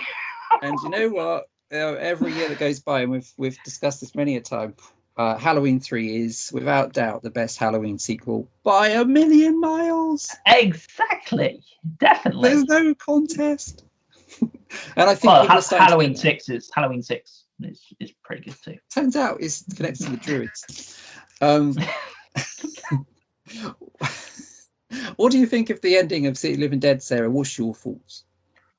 Yeah, my thoughts are kind of weird, because you think that they've killed everything and everything's on fire, and they climb out of the tomb. So you think, yay, like it's done. John Camp's running, and then then it just goes slow-mo. And you're like, well, what is he seeing? What is he seeing? No. There's the thing, because they did say that they had missed the time. Yes. To do it, so it was the next day or something. Yeah, it would have been better if they had have thought of something to be behind them that you could actually see what John was looking at. And then, I'm not a fan of the ending. Which is usually what I hear, but I actually don't mind it, because you have the explanation of they have a certain time to get it done by. When they get to they crawl on the underground and they come across Father Thomas in that little morgue type bit with the stained glass windows. You can see it's daytime, and what's the way they do actually kill him? You know it's too late, because you know it's daytime. You've killed him. Good and point. The theory I always had was they think that it's over. They come climbing out. and maybe because they think, oh, it's all over, they climb out the grave. John's running towards them, and it's them that screams, not John. So they're screaming at John, which I presume is potentially a body's grabbed him, coming out of the ground or something, where they think he might be dead. Might be his sister. Who knows? Yeah. Yeah. Everybody's got different theories towards it. Yeah, and it's good because it's consistent with the other three. They all end on a downbeat note. They're in hell at the end of the Beyond. Yeah. It's too late in Zombie Flesh Eaters because they're already in New York. And House by the Cemetery, he's stuck. It's a bit of a bummer, probably. And yeah, I think it works because they all kind of end in a similarly downbeat fashion. Nice. And the next film we're talking about, which all of these came out within really 2 or 3 years of each other, which is kind of astonishing, really. And then he made New York Ripper, which we're not going to talk about tonight, but which I think is fantastic. The Beyond, many regard this as their favorite, as perhaps his masterpiece. And there's a lot of similarities, a lot of carryover. As we said before, this one is also owing a debt to The Sentinel. Also, I think the Amityville Horror as well, because it's got Catherine McCall's character, a bit like the family in the Amityville Horror. She kind of has to stick around at this hotel because she's got, it's a time of great inflation. She's got to put up with the fact that the workman's just fallen off the thing, and Arthur and Martha came with the hotel. I love that. I love that bit where he's like, they're doing the painting, and she goes, "Oh, bye now," and then a couple of seconds later, he falls off so over the top.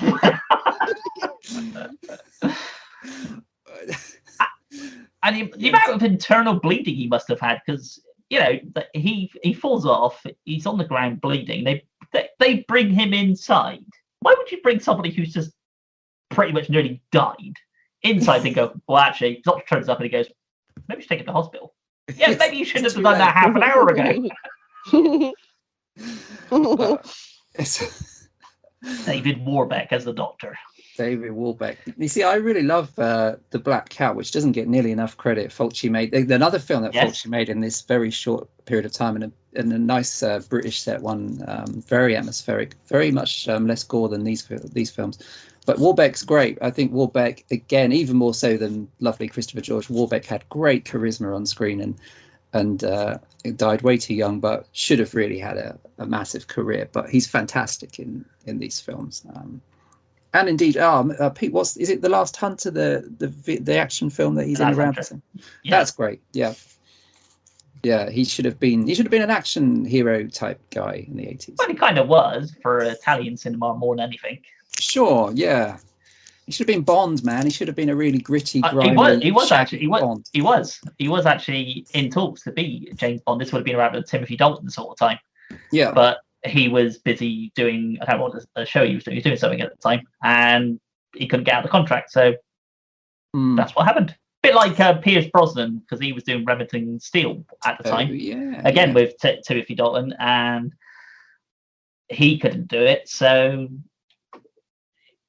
swings and roundabouts. A couple of years later, Timothy Dalton leaves, and Pierce Brosnan gets the chance to actually become Bond. So, who knows? You never know. Something might have happened with David Warbeck somewhere along the line. But unfortunately, it did not. No, it's a real shame. It is actually. But yeah, we got him in this. And I think The Beyond is a beautiful movie. I think it's fantastic. It's atmospheric again. It's got a lot of batshit mad stuff going on. It's very amusing at times. The set pieces are great. What's your views on The Beyond, Sarah? Tell me about what you think of The Beyond. Is this one that you watched after the other two, or was it a different stage? Yeah, I'd never watched The Beyond before last week. No, really? I didn't know that. Never ever seen it. No, never seen it. In the words of the narrator at the end, and you will face the sea of darkness and all therein that may be explored. You tell him, Pete. Yeah, I brought the sassiness today. Yeah, man, it's absolutely mental. I think I really need to watch it again because there was so much shit I didn't understand that was going on. It's definitely it doesn't matter, one. Sarah. It doesn't matter. You don't need to know. That's what I was told. No, this is like, don't take it too seriously. Don't try and figure out because you never will. But no, it was mental. I loved it. I thought it was great. Yes, it really is. Absolutely loved it. From the beginning, like the opening bit is just brutal. Oh, that's one of the most horrifying things in all of his things. And that's horrifying in a way that there's a certain scene in Don't Torture a Duckling that is not necessarily, gruesome, splashy, but is very brutal, like the crucifixion of the warlock at the start. What's the warlock's name? Shrek. Shrek. Not Shrek. I think I said Shrek. Shrek. Isn't that a beautiful sequence? The music and everything, the build up, the Louisiana atmosphere. It's just fantastic. But yeah, there's some he does, but there is bits that I just don't understand because obviously in that bit he's in room 36. Fair enough. Oh yeah. But then they drag him down into the basement. Yeah. I knew somebody was going to pick this up. To nail him to the wall and stuff like that. But later on in the film, the nails are in a different room. Yeah, the nails are back up in 36 and she's seeing him in there. I'm like, but that's not where he was killed. That was somebody else that was nailed to that wall. That was a different one. Somebody was nailed up against that wall. That was the window cleaner. You've seen the alternate version. Yeah, no, there's just so much crazy stuff. And Emily and Dickie, I love them. Dickie's the best. Yes. Dickie's the best. The dog. The dog. Is he the same dog from Suspiria? He sure acts like him. Oh, we've got this dog spare. Oh, yeah, we can take him. Yeah, I'll give him another guest appearance on this. I'm not going to bite anyone's throat out if anyone... Oh, fuck. Oh, shit, I did it And again, Lucio Fulci turns up once more. Oh, yes, yeah. Who is he in this one? I forgot. He's the town clerk this time. He's the one that introduced the guy to come have a look at the drawings of the building, the blueprints. Yes. And he goes, okay, I'll leave you here. I'll lock the door so you don't get disturbed. Good job, because you get covered in fake tarantulas later on. Oh yeah, don't go there. I like is it the bookshop owner that's got that weird giggle and he's got the Book of Ebon on special offer. I've got it as a buy one get one free Book of Ebon. Anyone? Hasn't sold it for 2 years. Well, maybe you just sold. Maybe you should have moved it then if you haven't managed to sell it for 2 years. Are you sure this book is legit? With his hairy nose. This is maybe the best collection of mental characters, like Hairy Plumber Joe, who gets the first eyeball poking. Joe the plumber. Joe the plumber. Joe the plumber. Martha kind of fancies. Yes. Martha's got something going on with Joe, surely. Martha and Arthur, They're brother and sister, surely. No, Martha and Joe. Maybe. The guy that falls off the ladder in the library, the pipe puffing guy, is very much a Fulci character, isn't he? A slightly eccentric, doomed character that's there to move the plot on a bit, but also suffer a death. In this case, that goes on for about 4 hours. Which gets knocked unconscious on the floor, and then a real tarantulas claw across him and eat him, one. and then lots of fake ones, lots of fake. Yeah, one real one. I love that bit so much. It's absolutely hilarious. I love how it's like that all the fake ones are like dancing around in the background, all kind of out of focus. Just so we don't get too distracted by the fucking jumping. They'll only be looking at the real ones. Yeah. And then there's one just casually just like, what the fuck is going on? Why am I here? They almost got away with it in video days because that stuff, you didn't necessarily notice nearly as much. Obviously, it now looks really wonderful in HD, as Pete was talking about earlier with 4K as well. But I don't remember mocking it in the 80s, so I can only imagine the quality of the VHS was so poor that they all looked real. That's how bad it was. Wow, look at all these tarantulas. How did they get them all to do that at the same time?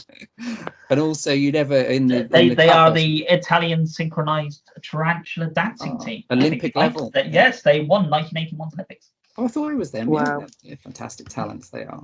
They rip his face apart, and that was a revelation when I finally saw his tongue. Yeah, that stuff was trimmed back in the 80s, man. That wasn't there. You knew some bad stuff was going down, but you didn't realize they went to town on his head. Yes.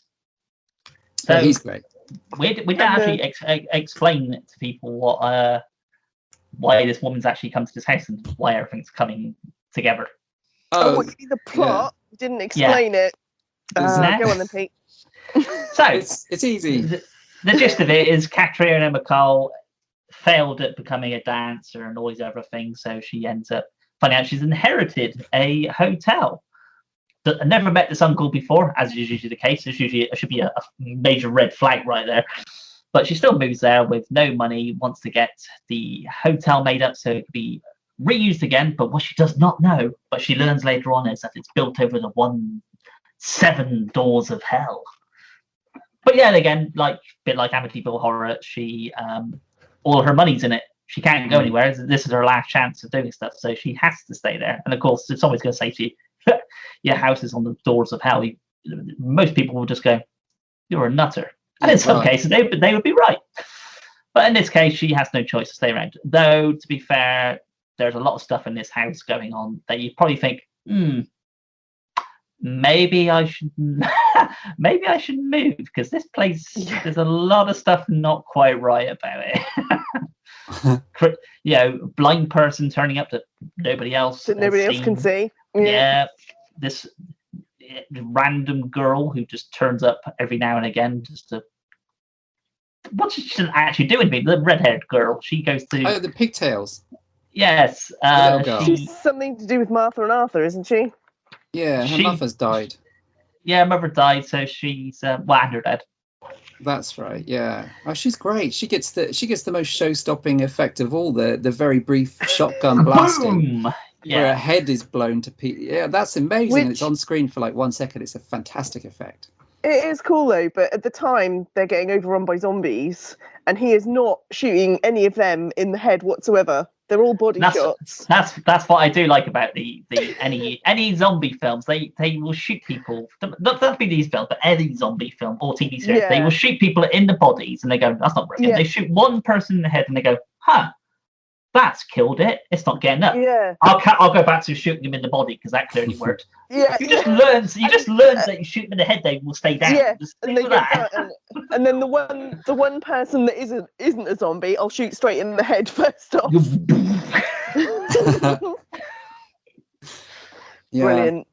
Yeah, that stuff is Katrina McCall did not have a very good period here. I mean, when I say period, I mean actual time, not Crimson Tide. Yeah, Crimson Tide. Yeah. So you had this, and then of course you had the film we just previously mentioned, Dead, and then she turns up again later on. She's not had a very good couple of years, really. She's pretty good, isn't she? I'm sure she enjoyed it. Well, she would keep coming back.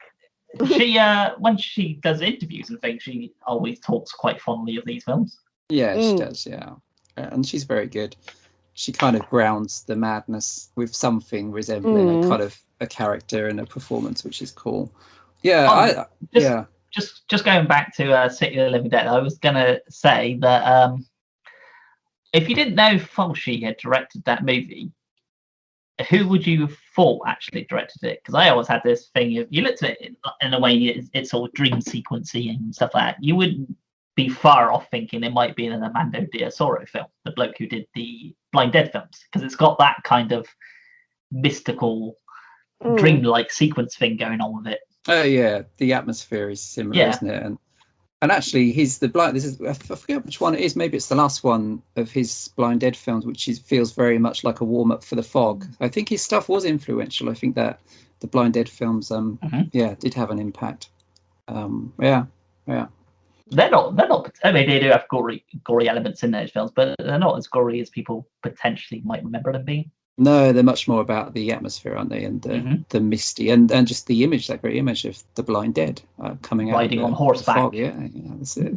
And stunning horror image. And I think there's a bunch of those kinds of images here. I think it's again really atmospheric. I think the stuff with the shoot them in the head or the zombie stuff at the end is the least or the weakest part of the film. It feels like they've been thrown in just to kind of tick that box, because everything else I think is quite different. I think everything else is quite surreal, like the stuff with the pigtailed girl and that weird bit of blob style ooze that comes after there. and she picks the wrong door to open, I think, and a zombie pops up in there.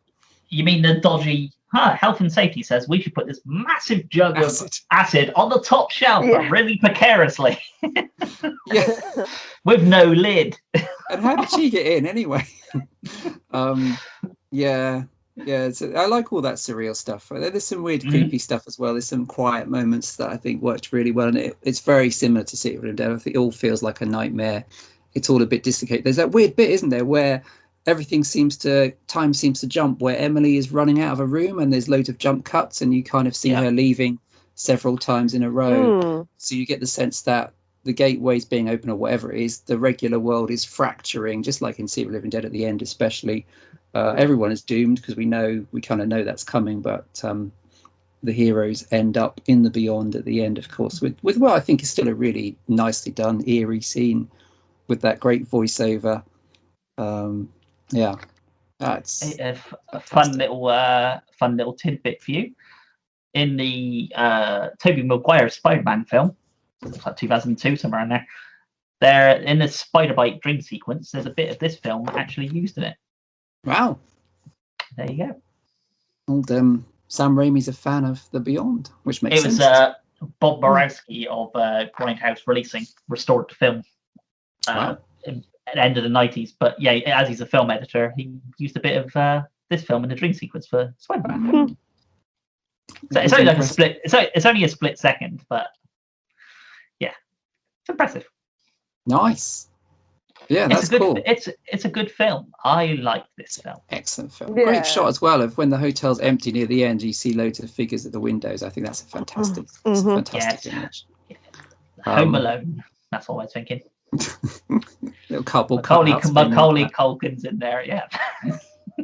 And of course, this was the big hairy spiders that squeak and attack that bloke with the pipe. Yes, the mice spiders.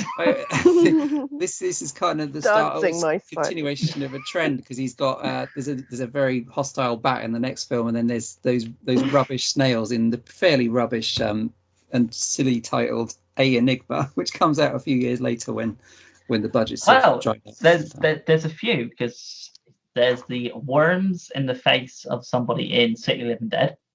Then there's tarantulas. Then you said there's the snails, but there's quite a few films where he's like, what kind of insect or creature can we just shove in somebody's face? And lingering shot, feel how uncomfortable they will be for a matter of time. But the snail one is probably the worst one, because it's just that the slime oozing up their faces. Blech. Is it true that woman that gets worms in her face in City of Living Dead, that kills her, right? How does she die from worms in her face? Is that what happens? Doesn't she just get it shoved in her mouth, and then one of the zombies grabs the back of her head and does the squishy brain bit? Oh, the poppy brain. That makes more sense. Like a zombie's using her head as a stress ball. Yeah.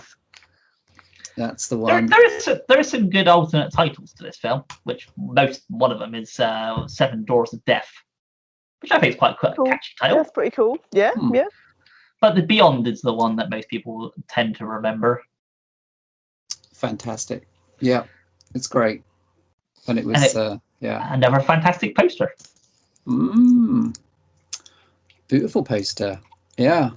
It's one of the great movies, I think, and it's of that freeze frame era. That exploding child's head is one I remember freeze framing, just like you would the exploding husky in The Thing and certain moments in other films, not just Halloween 5 before you say. Oh, I was actually going to say the exploding head in Witch Trap, which if you pause it on VHS at least, you could actually see there's a balloon inside the exploding head. So if you pause it right there, you actually see a balloon and the paper mache face around it. Oh, I think I tried to do that with Scanners. I want to see that in 4K now. I want to see the proper colour of that balloon. Some of these do look great in the New York Ripper looks outstanding. Oh yeah, there's certain films that looks like they'd be great in 4K or whatever thing, but there's other ones where you're like, no, this film was never intended to be all polished up and shiny. Most of these films were shot on the ends of other film reels, so just using what's available to them. So as you can tell, like with a lot of the grindhouse exploitation films, they're spliced together, and you think, oh, we're going to come out with a 4K version of this. Oh dear. Oh no. This is going to look terrible. We got rid of all the cigarette burns and all the everything else in it, but that's what made the film. Now it's just a shiny turd. It was just a turd before, and now it's a shiny turd. Not my favourite kind of turds. I like the rough and ready ones. Peanuts and sweet corn. Yes, actually, I would love that. Thank you. I've not eaten, so that's very kind of you. Well, you shouldn't. You're allergic to peanuts, so that'd be silly. Wait a minute, that's an instant death sentence, damn it. Well, at least I remembered. Oh, that's really touching, I think. We have one more. We have just one more of the big Zombie free, yes! No. Yeah, let's skip the last one. Go straight to Zombie 3. No. We have the house by the cemetery, which it's my house. I actually live by a cemetery. That's true. Yes. Yes, this film was all about me. This is the Shining-ish Fulci movie. Amongst other things, this is really not a zombie film at all. Which not actually, really, no. I think but it does have a great, whatever you want to call him, great zombie or great monster, who I think really should have had a bit more screen time. But when he is on screen, it's fantastic. It has another amusing librarian, all that kind of stuff. But it is throwing a lot of things at the wall. So I know the opening is like a slasher movie, isn't it? With poor old, again, Daniela Doria, whose kind of typical fate in a Fulci film is to take her clothes off and get something pointy rammed through her head. Or in New York Ripper, much, much worse stuff, which, again, I think is a great film, which we'll have to cover another time. But, this has got a bit of slasher, lots of creaking door kind of haunted house action, bits of The Shining with Giovanni, what's his name, Giovanni Frezza? Yeah, Frezza, yeah. Bob is our juvenile hero. He is. He's the hero of this film. He's amazing. Premonitions of his fate. Should have got Hollywood status somewhere online. If nothing else, then for the hairdo. Exactly. Yeah, what do you call that, Bob? What do you call that haircut? Hairdo. I think you do call it a bob. It is a bob. Bob with a bob. Bob's got a bob. I like Bob. Bob. They did not miss the irony. There's another great cast as well. It's Catriona MacColl. Dagmar Lasanta turns up. A cat turns up every now and again, which is weird. Oh, that cat. I couldn't show it. I just heard one as well. It's really weird. Yeah. Yeah, Dagmar Lasanta, who's, if you ever watch an interview with her, she's hilarious if you watch her in interviews, because she's not taking anything seriously. Well, people asking, like, I do most of these things, Q&As. You get the people ask the very straight-laced questions. She really does not care. She just says what she wants to say. I'm here to entertain you, so that's what I'm here for. But yeah, she's the home retailer, I guess, the estate agent. She's she just turns up to be horribly abused, doesn't she? Really, Yes. Yeah, it's a strange one, this, isn't it? It's a bit of everything. It's trying to be, I suppose, more of an old-fashioned ghost story. There's some real echoes of The Innocents, I think, in this one, along with very much The Shining, because he's having premonitions of what's going to happen later on. And you get, like in The Shining, you get an image early on, I think, of a photo where it's kind of telling you where it's going to go as his family's gone to. They're in New York in this one, aren't they? Yeah. Well, most of them, they begin in New York and they end up somewhere else. It's almost like they was there for a reason. In this case, yes, they're in New York, and then he has to travel. Catriona MacColl's husband has to travel to this place where his former colleague. That's right. Ends up dying, so he has to go there to finish off his research of whatever the research is. Yeah, it's a bit of a mystery. He's kind of laid back, isn't he? He wears those very quite nice roll neck jumpers, and he's got a tidy beard, and he's quite chipper. And in this one, I'm not so keen on this Catherine MacColl character, because Catriona MacColl, because she's a bit kind of twitchy in this one, isn't she? She's not as laid back. She's on the edge. She's neurotic, heavily medicated. Surprised you see what happened to her in the other two films. Yeah, she's having she's not the best mother in the world, is she, to Bob? leaving him with like probably the creepiest babysitter you've ever met. Yes. Oh, and and the babysitter. Beautiful. Yeah. She's Creepy. fantastic. She turns up like creepy Mrs. lady. Baylock in The Omen. Oh, I've just been sent by the agency. Yeah, literally, like 2 seconds later. And She no one was in questions it. Yeah, no one questions it. Tenebrae. She was in Tenebrae as well. Isn't she the mother of?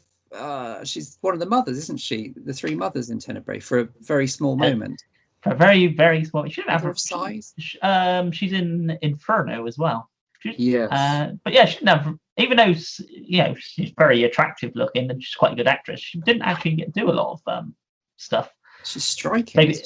Maybe she just did modeling. I don't know, but yeah, she's very sinister in this. She doesn't have to do a lot. Just sort of the look in her eyes is very. Yeah. Oh dear. Well, because they kind of picture her as a mannequin in the shop. Yeah. Oh, that's right. Yeah. With, don't they? Yes, that's right. She's Kim Cattrall, really. Mannequin on the move. Yeah, she's Kim Cattrall. Yeah. Yeah. No, but that's all part of, like with the other films, it's all part of everything seeming a little bit off. Like that guy, like another scene, like another library scene where that guy's constantly clearing his throat, and you get old Carlo Di Mejo is back again as the dapper librarian. I think everything is a little off. There's loads of sounds going on. Everyone's really blasé about the tomb, the Freudstein tomb. That's kind of like almost like a display piece in the house. It's like, look at this. What's in this the hallway? Once again, Fulci turns up. Yes. Who is he in this one? In this one, he is Professor Muller. He's the guy who introduces Katrina McCall's thing and says, it's a shame about the other guy. Maybe you should go check it out. Then he gets in a taxi and drives off. That's it.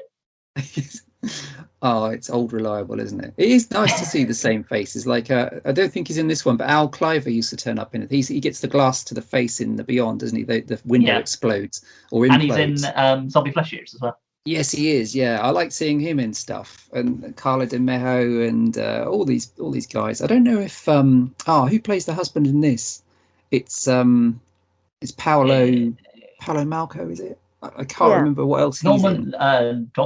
What's his name? Dr. Norman Boyle, was that his name? Norman Boyle, yeah. Yes, it is. It's Paolo Malco. Marco Paolo. Jenna Agron is not in this, but Jenna Agron's in. Is she in Contamination? Is that the other? She's in a few, isn't she? Yes. Maybe not. Panic. I'm just having a quick look at Paolo Malco's IMDb. Trying to remember what his name was. He was in the best of the Demon sequels, Demons 3, The Ogre. The Ogre. It's been a long time since I've seen that one. That one never comes out, does it, on re-releases? I can't think why. No. He's in quite a lot of stuff. Watch Me When I Kill, Scorpion with Two Tails, New York Ripper. Yes, of course. He's in loads of stuff. Is he the perfect doctor in the New York? He's got a big part. Yes. But Demons 3, The Ogre is definitely his highlight of his career. Yes. Demons 3. Everybody. Roberto Bava's best movie, perhaps.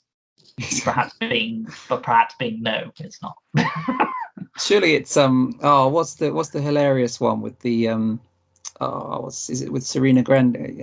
What's the name? No, it's gone. I've got, is it Deranged? No, it's not Dement. No, it begins with D. It's gone. No, Leave Me to Excellent. Senile Peace. But yeah, don't go in the basement. That's the message of this. But yes, great. Yes. Dr. Freudstein. Yeah. So I like this. I think it's again got a kind of feel of a weird nightmare. It is a bit of a mess, and it's kind of flung together. And it looks like they were kind of making up as they're going along. But I do think I think it pans out. I think it works out. I think the ending's cool. I think the dread that you feel all the way through is fulfilled when you realise that the parents are useless. They get dragged to their doom. And Bob's trapped, as predicted, in time or something. I think he's trapped in time with the Freudsteins. Yeah, with the remaining Freudsteins who aren't zombies. And they're from another time. Yes, Delirium. Maybe. Delirium's the film you were thinking of. Yeah, which is bonkers, isn't it? A late period kind of giallo thing, which is totally bonkers. I love that one. That's Lamberto Bava's non-demons best film, I think. And again, Daria Nicoldi turns up in that, and George Eastman. Oh, George, she's so good. George, look at my hairy chest, Eastman. Big Ape. Yeah, George Eastman's great. Those actors are fantastic. I was really sad when Daria died last year, and she's so good in. She should have been in everything. Mm-hmm. But yes, this does hold up, Sarah. I promise you. You know the Sarah's not impressed. I can tell you that much already. No. Clearly, Dr. Freudstein was a bad man. He was a bad surgeon, wasn't he? He was struck off or whatever, like Dr. Harold Shipman or something of his time. Misunderstood. and he's buried in the hallway of the house. It does have that great bit. Do you think, you hate children, Sarah? Do you love the moment where he's got Bob's face? I'm going to use that as a snippet to advertise this episode on our social media. Sarah, you hate children. Yes, I do. Yes, quite right. Yeah, no, the bit with the axe. That's the axe? Yeah, Freudstein's holding the kid's face against the door and the dad's trying to break in, and he literally nearly stabs him in the face twice with an axe. It looks so dangerous for real.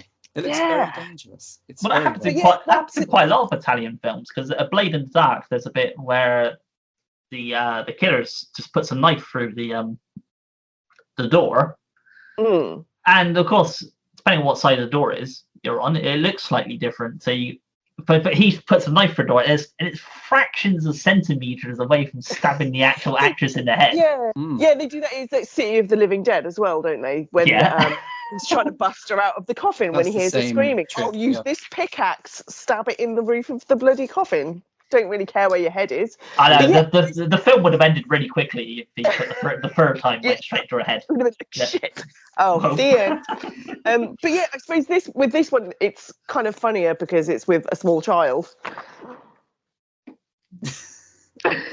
Yes. No, officer. Stephen, as fathers, we should agree to this, right? There was no sign whatsoever that she would cause that massacre at the school, officer. I had no idea, officer. I have no idea what happened. She always loved children. She's such a gentle soul. She loves animals and things. Though all the animals she did like, we never seen again. It was very strange. Oh, it's great though, isn't it? I wish. I don't know, Stephen. Her going around killing animals, I don't think it's too great, unless they're being euthanized for a particular reason. That is how it starts. Yeah. The animals always get a bad rap because you have the bats as well. Yeah. The bats are fantastic. They're like the tarantula. Oh yeah. In the Beyond. That goes on for a while, doesn't it? I like the fact that how much he tries to kill the bat, and the fact he gets a knife and tries to stick it straight through the bat into his hand. Bats contain rabies majority of the time. This is what you're doing here, right? In front of the kid again. Yes, and he sprays all the blood across the kid. In his kid's face, yeah. Oh, my cat's having a shout as well now. He's agreeing. Exactly. Yeah. That is bonkers, isn't it? Oh. It is, yeah, absolutely bonkers. But yeah, it has loads of cool, maggot-y bits in it as well. Freudstein's great. Yeah. Yeah, Freudstein is literally just made of maggots. Yeah, he's fantastic. That's old, what's his name? Giovanni Di Nava as Freudstein. Yep. Yeah. He's back again. He's fantastic, isn't he? I wish there was more screen time for that, but then there's a sense that he's trying to make something a bit more restrained that just keeps getting interrupted occasionally. I think it's a while before the first major gore. Isn't it the fire poker bit? That's the first long-winded savaging of someone. But it does kind of work. It's somewhere between a ghost story and a splatter movie with some other stuff in there. And, you think Joe the plumber became Dr. Freudstein? Yeah, of course. Yeah, that's a great look. I like the look of Freudstein. Yeah. And these movies are full of great T-shirt images and great poster images that you can see. It's got another great score as well. Maybe not as good as Fabio Frizzi's one. This one is Walter Rizzati, and I quite like that melody that keeps popping up throughout. This kind of sad, lonely, this lonely bit of music that's the signature tune, I guess, for Bob eventually being trapped in time. Yes. Which is quite cool. Yeah, I'm big on this one. I think it's really cool. What's your opinion on this, Sarah? Because we were pretty adamant that you're not a big fan of this one. Yeah, no, it's my least favourite out of the four, for sure. Any particular reason? It doesn't quite click. Yeah, it doesn't really click. I don't get the ending. I kind of get the ending, but I don't. Yeah, and just Bob. Too much Bob, not enough Freudstein. It's not Bob's fault. It's not his voice. Mummy! Mummy! Oh yeah, and because you live next to a cemetery, Pete, do you get bothered by annoying children whimpering in the night for no reason? No, they live with their mother. Apparently. I love you, kids. It's a joke. Oh shit! Apparently, that's what happens when you live next to a cemetery. Just the random child whimpering. There's a lot of that going on. Yeah. It's funny thing is, I live next to a cemetery. There's actually some new builds being put in recently in the village, and one of the signs for one of the houses is the house at the end of the drive, which I think is a great title for an address. Yeah, it's even more ominous. Yes, yeah. We have a house by the cemetery and the house at the end of the drive. Yeah, that's. I when I first moved in, I thought they got to be horror fans, surely. That title of that house has got to be a horror fan. That's the 70s exploitation film that never quite got made. House at the end of the drive. So closest to the one there in the middle. Oh yeah. So what would be your order, Sarah, for these 4 movies? What would be your order, best to last? Best to last. A side dishing of House by the Cemetery with a nice latte of Zombie the Fleshies with a nice Chianti of City of the Living Dead. Washed down with a bit of Zombie Free. Oh no. But yes. No, but yes. No, I would do. Yes. Definitely Zombie 2, number 1, then The Beyond, City of the Living Dead, House by the Cemetery. Okay. That's pretty cool. Pete, what would be your top 4? Top 4, I would say.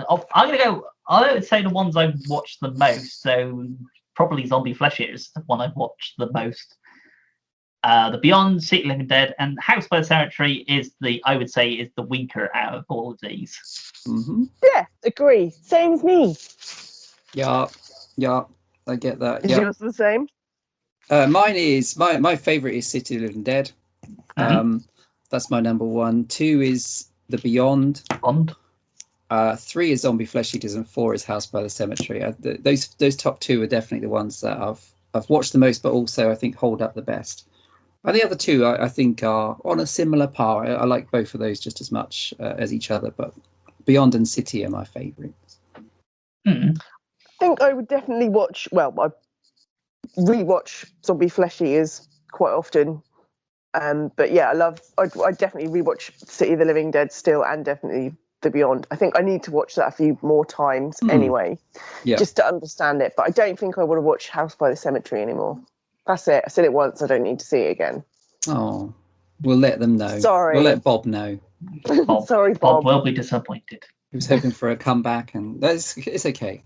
The drugs are obviously not helping him at this stage. Yeah. But yeah, do you watch those again? Which one's the one you have watched the least? I would, Stephen, because the one that I've watched the least is probably is House by the Cemetery. Yeah, that's how it's worked out for me, I think. City I've watched the most, Beyond almost as much. Zombie Flesh Eaters somewhere below those 2. I haven't watched that quite as much, but yeah, House by the Cemetery maybe only 4-ish times altogether, which isn't a lot compared to how many times I've watched City of the Living Dead. That's it's in that category of stuff that I had on video, then I had it on DVD, through the different formats, and it became something I'd always look forward to watching whenever it was coming out in the new edition. It's one of those. One of the bits I was going to mention was there's a bit where Catherine McCall's character comes downstairs, and Anne's there cleaning up blood on the floor. And Catherine McCall goes, "What are you doing?" Nan says something along the lines of, I made coffee. You're not going to mention the massive pool of blood on the floor? You're not going to... Yeah, let's ignore that bit. It's fantastic, isn't it? And she does that so well. And as we mentioned, Sarah's pure hatred of children, we should potentially mention that we should get this for a T-shirt for her. Because there's at the end credits, there's a line that says, it's from Henry James, that says, "No one will ever know whether children are monsters or monsters are children," as said by Sarah Budd. Yeah, man, that would be cool. I would have that on a T-shirt for sure. And then she gets a job at a nursery. They never need to hear this episode. That should be my life's motto. I should get that tattooed on me. Maybe not across your stomach, Eric, because that'd be a bit awkward if you do actually get pregnant and then you get a maternity ward. So, Sarah, Stephen doesn't want us to mention this, but let's rebel. Yeah, let's do it. Stephen, we're going to talk about a different film. Because you can't stop us. We're going to talk about Zombie Free. It's a Fulci zombie film, so it has to be mentioned. So there. Yeah. Exactly. He faked being ill just to get away.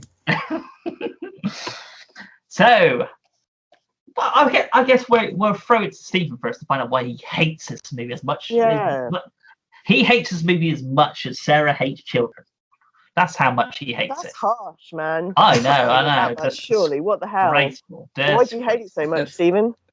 I'm not a big fan. I think the stuff from the end of the decade is you're just digging yourself a hole now, Stephen. I think too late. Apart from the bit where the head flies out of the fridge or wherever that bit is, I've seen it only maybe twice at the most. And I think that stuff maybe works okay with an audience, but watching it on my own at home, that stuff's, I found it a little bit dull, to be honest with you. And I do have no reason to watch it again. Yeah, that might change it a little bit, depending on who they were. But it's not one that I intend to go back to. Like a lot of the later Fulci things, generally, I think are pretty bad. Well, this is one of the ones where, the Italian studios are starting to run out of money. The film industry is closing down. So the budget's not really there, as is evident from the makeup later on in this. But this is there's one zombie film which is very much hits the nail on the head in the aspect of the kind of world we're living in now. The pandemic, something is being leaked out or whatever, and the virus is spreading all across the world, and we're trying to contain it as much as possible. So.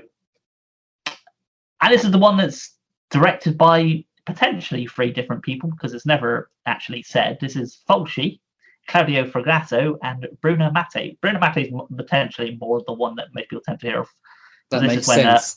Fulci was getting a bit iller along this sort of time, so there's always that rumor that Fragasso or Mattei took over for a little bit. But the bit with the head is the majority bit that people tend to remember. The head flying, the zombie head, for some reason. Anybody else gets their head chopped off. But, it chops off anybody else's head, they're dead. But this head miraculously stays alive, and it's in the fridge.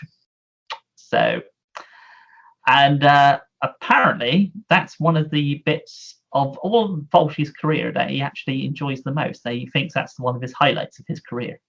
Hey. Oh wow, He's done himself a disservice. There is some other fun bits in it as well, though. The bit at the beginning when they first use the aptly titled chemical Death One. I wonder what it could be. I wonder what it could be for. Let's call it Death One. When they inject it into the guy in the beginning in the canister, and it's the whole bubbly head thing, pulsating stuff. It's pretty cool. This is obviously their version of Return of the Living Dead, or at least taking elements of Similar, it. But definitely. This one, Stephen's got ninja zombies. I mean, they're not supposed to be ninja zombies, but they have zombies that jump out, like appearing to be ninja zombies.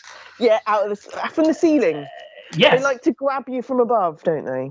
I love the fact that the hotel in it is, one day it's buzzing atmosphere everywhere, and less than 24 hours, it looks like utter shit. What the hell's happened to it? Yes. Plants are overtaken it. Yeah. Data tripping has happened in it.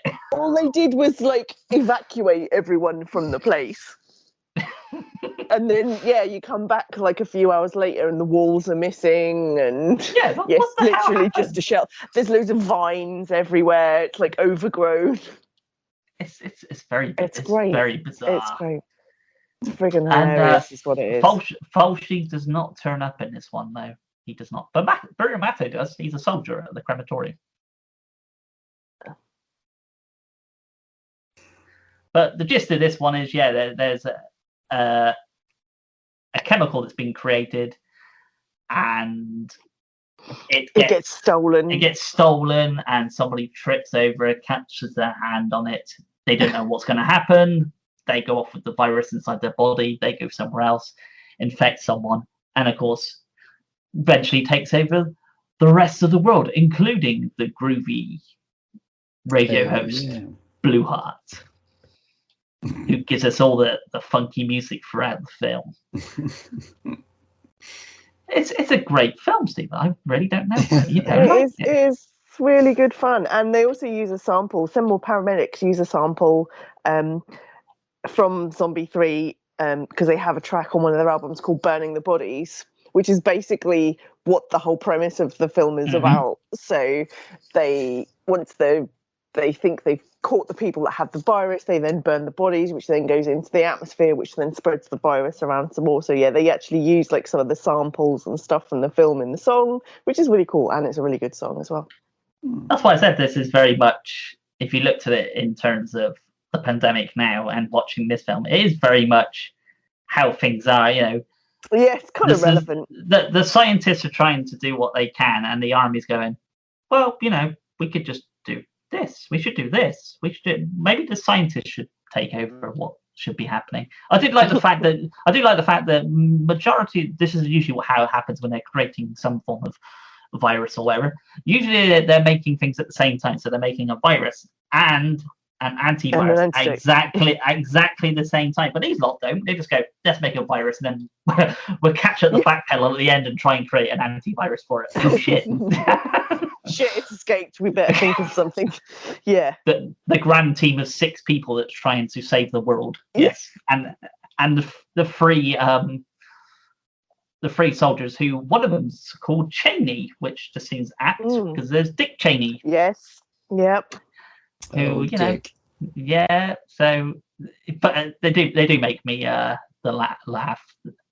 Because you have the Free Army guys that turns up as well, who's on, I don't know, I guess on leave or something. Yeah. And they're trying to hit it up with all these sexy ladies that they come across. Yeah, on a bus. On a bus. And which gets attacked by birds. Zombie birds, yeah. Yeah. So we have the tarantulas, we've had the worms, we've had the bats, now we have birds, zombie birds. Good God. All relevant. I would say, I don't know if you've ever seen the poster to this one, Sarah, but this has got a great poster, the one with the fist coming out of the island. Yeah. And I think that's a great poster. It is a cool poster. I mean, then there's other ones which we won't mention, but to give a brief thing, there's Zombie 4 After Death, which is a Fragasse film, and there's Zombie 5 Killing Birds, which doesn't actually have any. Yes. I haven't actually seen that one yet. Oh, but does it have birds? Well, actually, I suppose it does have zombie. It does have birds. Zombie birds? In that one, there's a blind man who's connected to like prowling killer zombies or something, is attached to a dilapidated house in the forest. It's a very convoluted story. Oh. But yeah, it's another one of them, the film industry's running out of money, and we're trying to cash in as much on the title as we can before things run out. But it's an entertaining film, if only for the ninja zombies and the head flying out of the freezer. Yeah, I think it's fun. I like it more than House by the Cemetery.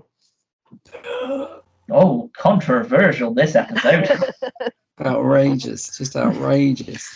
Zombie 3 is so much fun.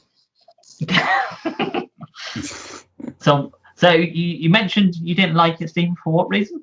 It's just really boring. I just don't like it. Just makes sense. I'd forgotten that Bruno Mattei made it, which makes sense because he's terrible. And Claudio Fragasso at least made Troll 2, so he's forgiven. But Yay. And Monster Dog. He did make Monster Dog. Don't forget Monster Dog. There's a film for a 4K release. And it probably will get one, and it will probably have a slipcase, which means people will pay £1 million for it on eBay or something. Oh yeah. Good God. Wow. I think that's it. We have we have dissected the best of Fulci and the other one. And next time, on a very different tack, we're going back to America. Sarah? Excellent. Troll. No, that's next year. Oh no. Next time. Witchcraft movies. Oh God, no. Although I'm sure we can swing that, as they say in one of the witchcraft films. We're going to be discussing the very, very good Saw series, all of them, every single one of them, turning up for our Halloween special. We're going to go through the franchise to tie in, sort of, I guess, with this year's release of Spiral, which is now on home video, and also to tie in with the fact that most of them were films that came out at Halloween or around Halloween every year for a spell, which was quite an impressive run. So we're going to be diving into those and giving them, I think, some much needed love in the Halloween episode. So that's coming next time. But until then, I guess this is good night, Pete. This is farewell. And thanks for coming, of course. Yeah, thank you. Welcome. God bless you. We miss you, man. It's an old sage. I've got some time for you if you want. Oh. You said you sage.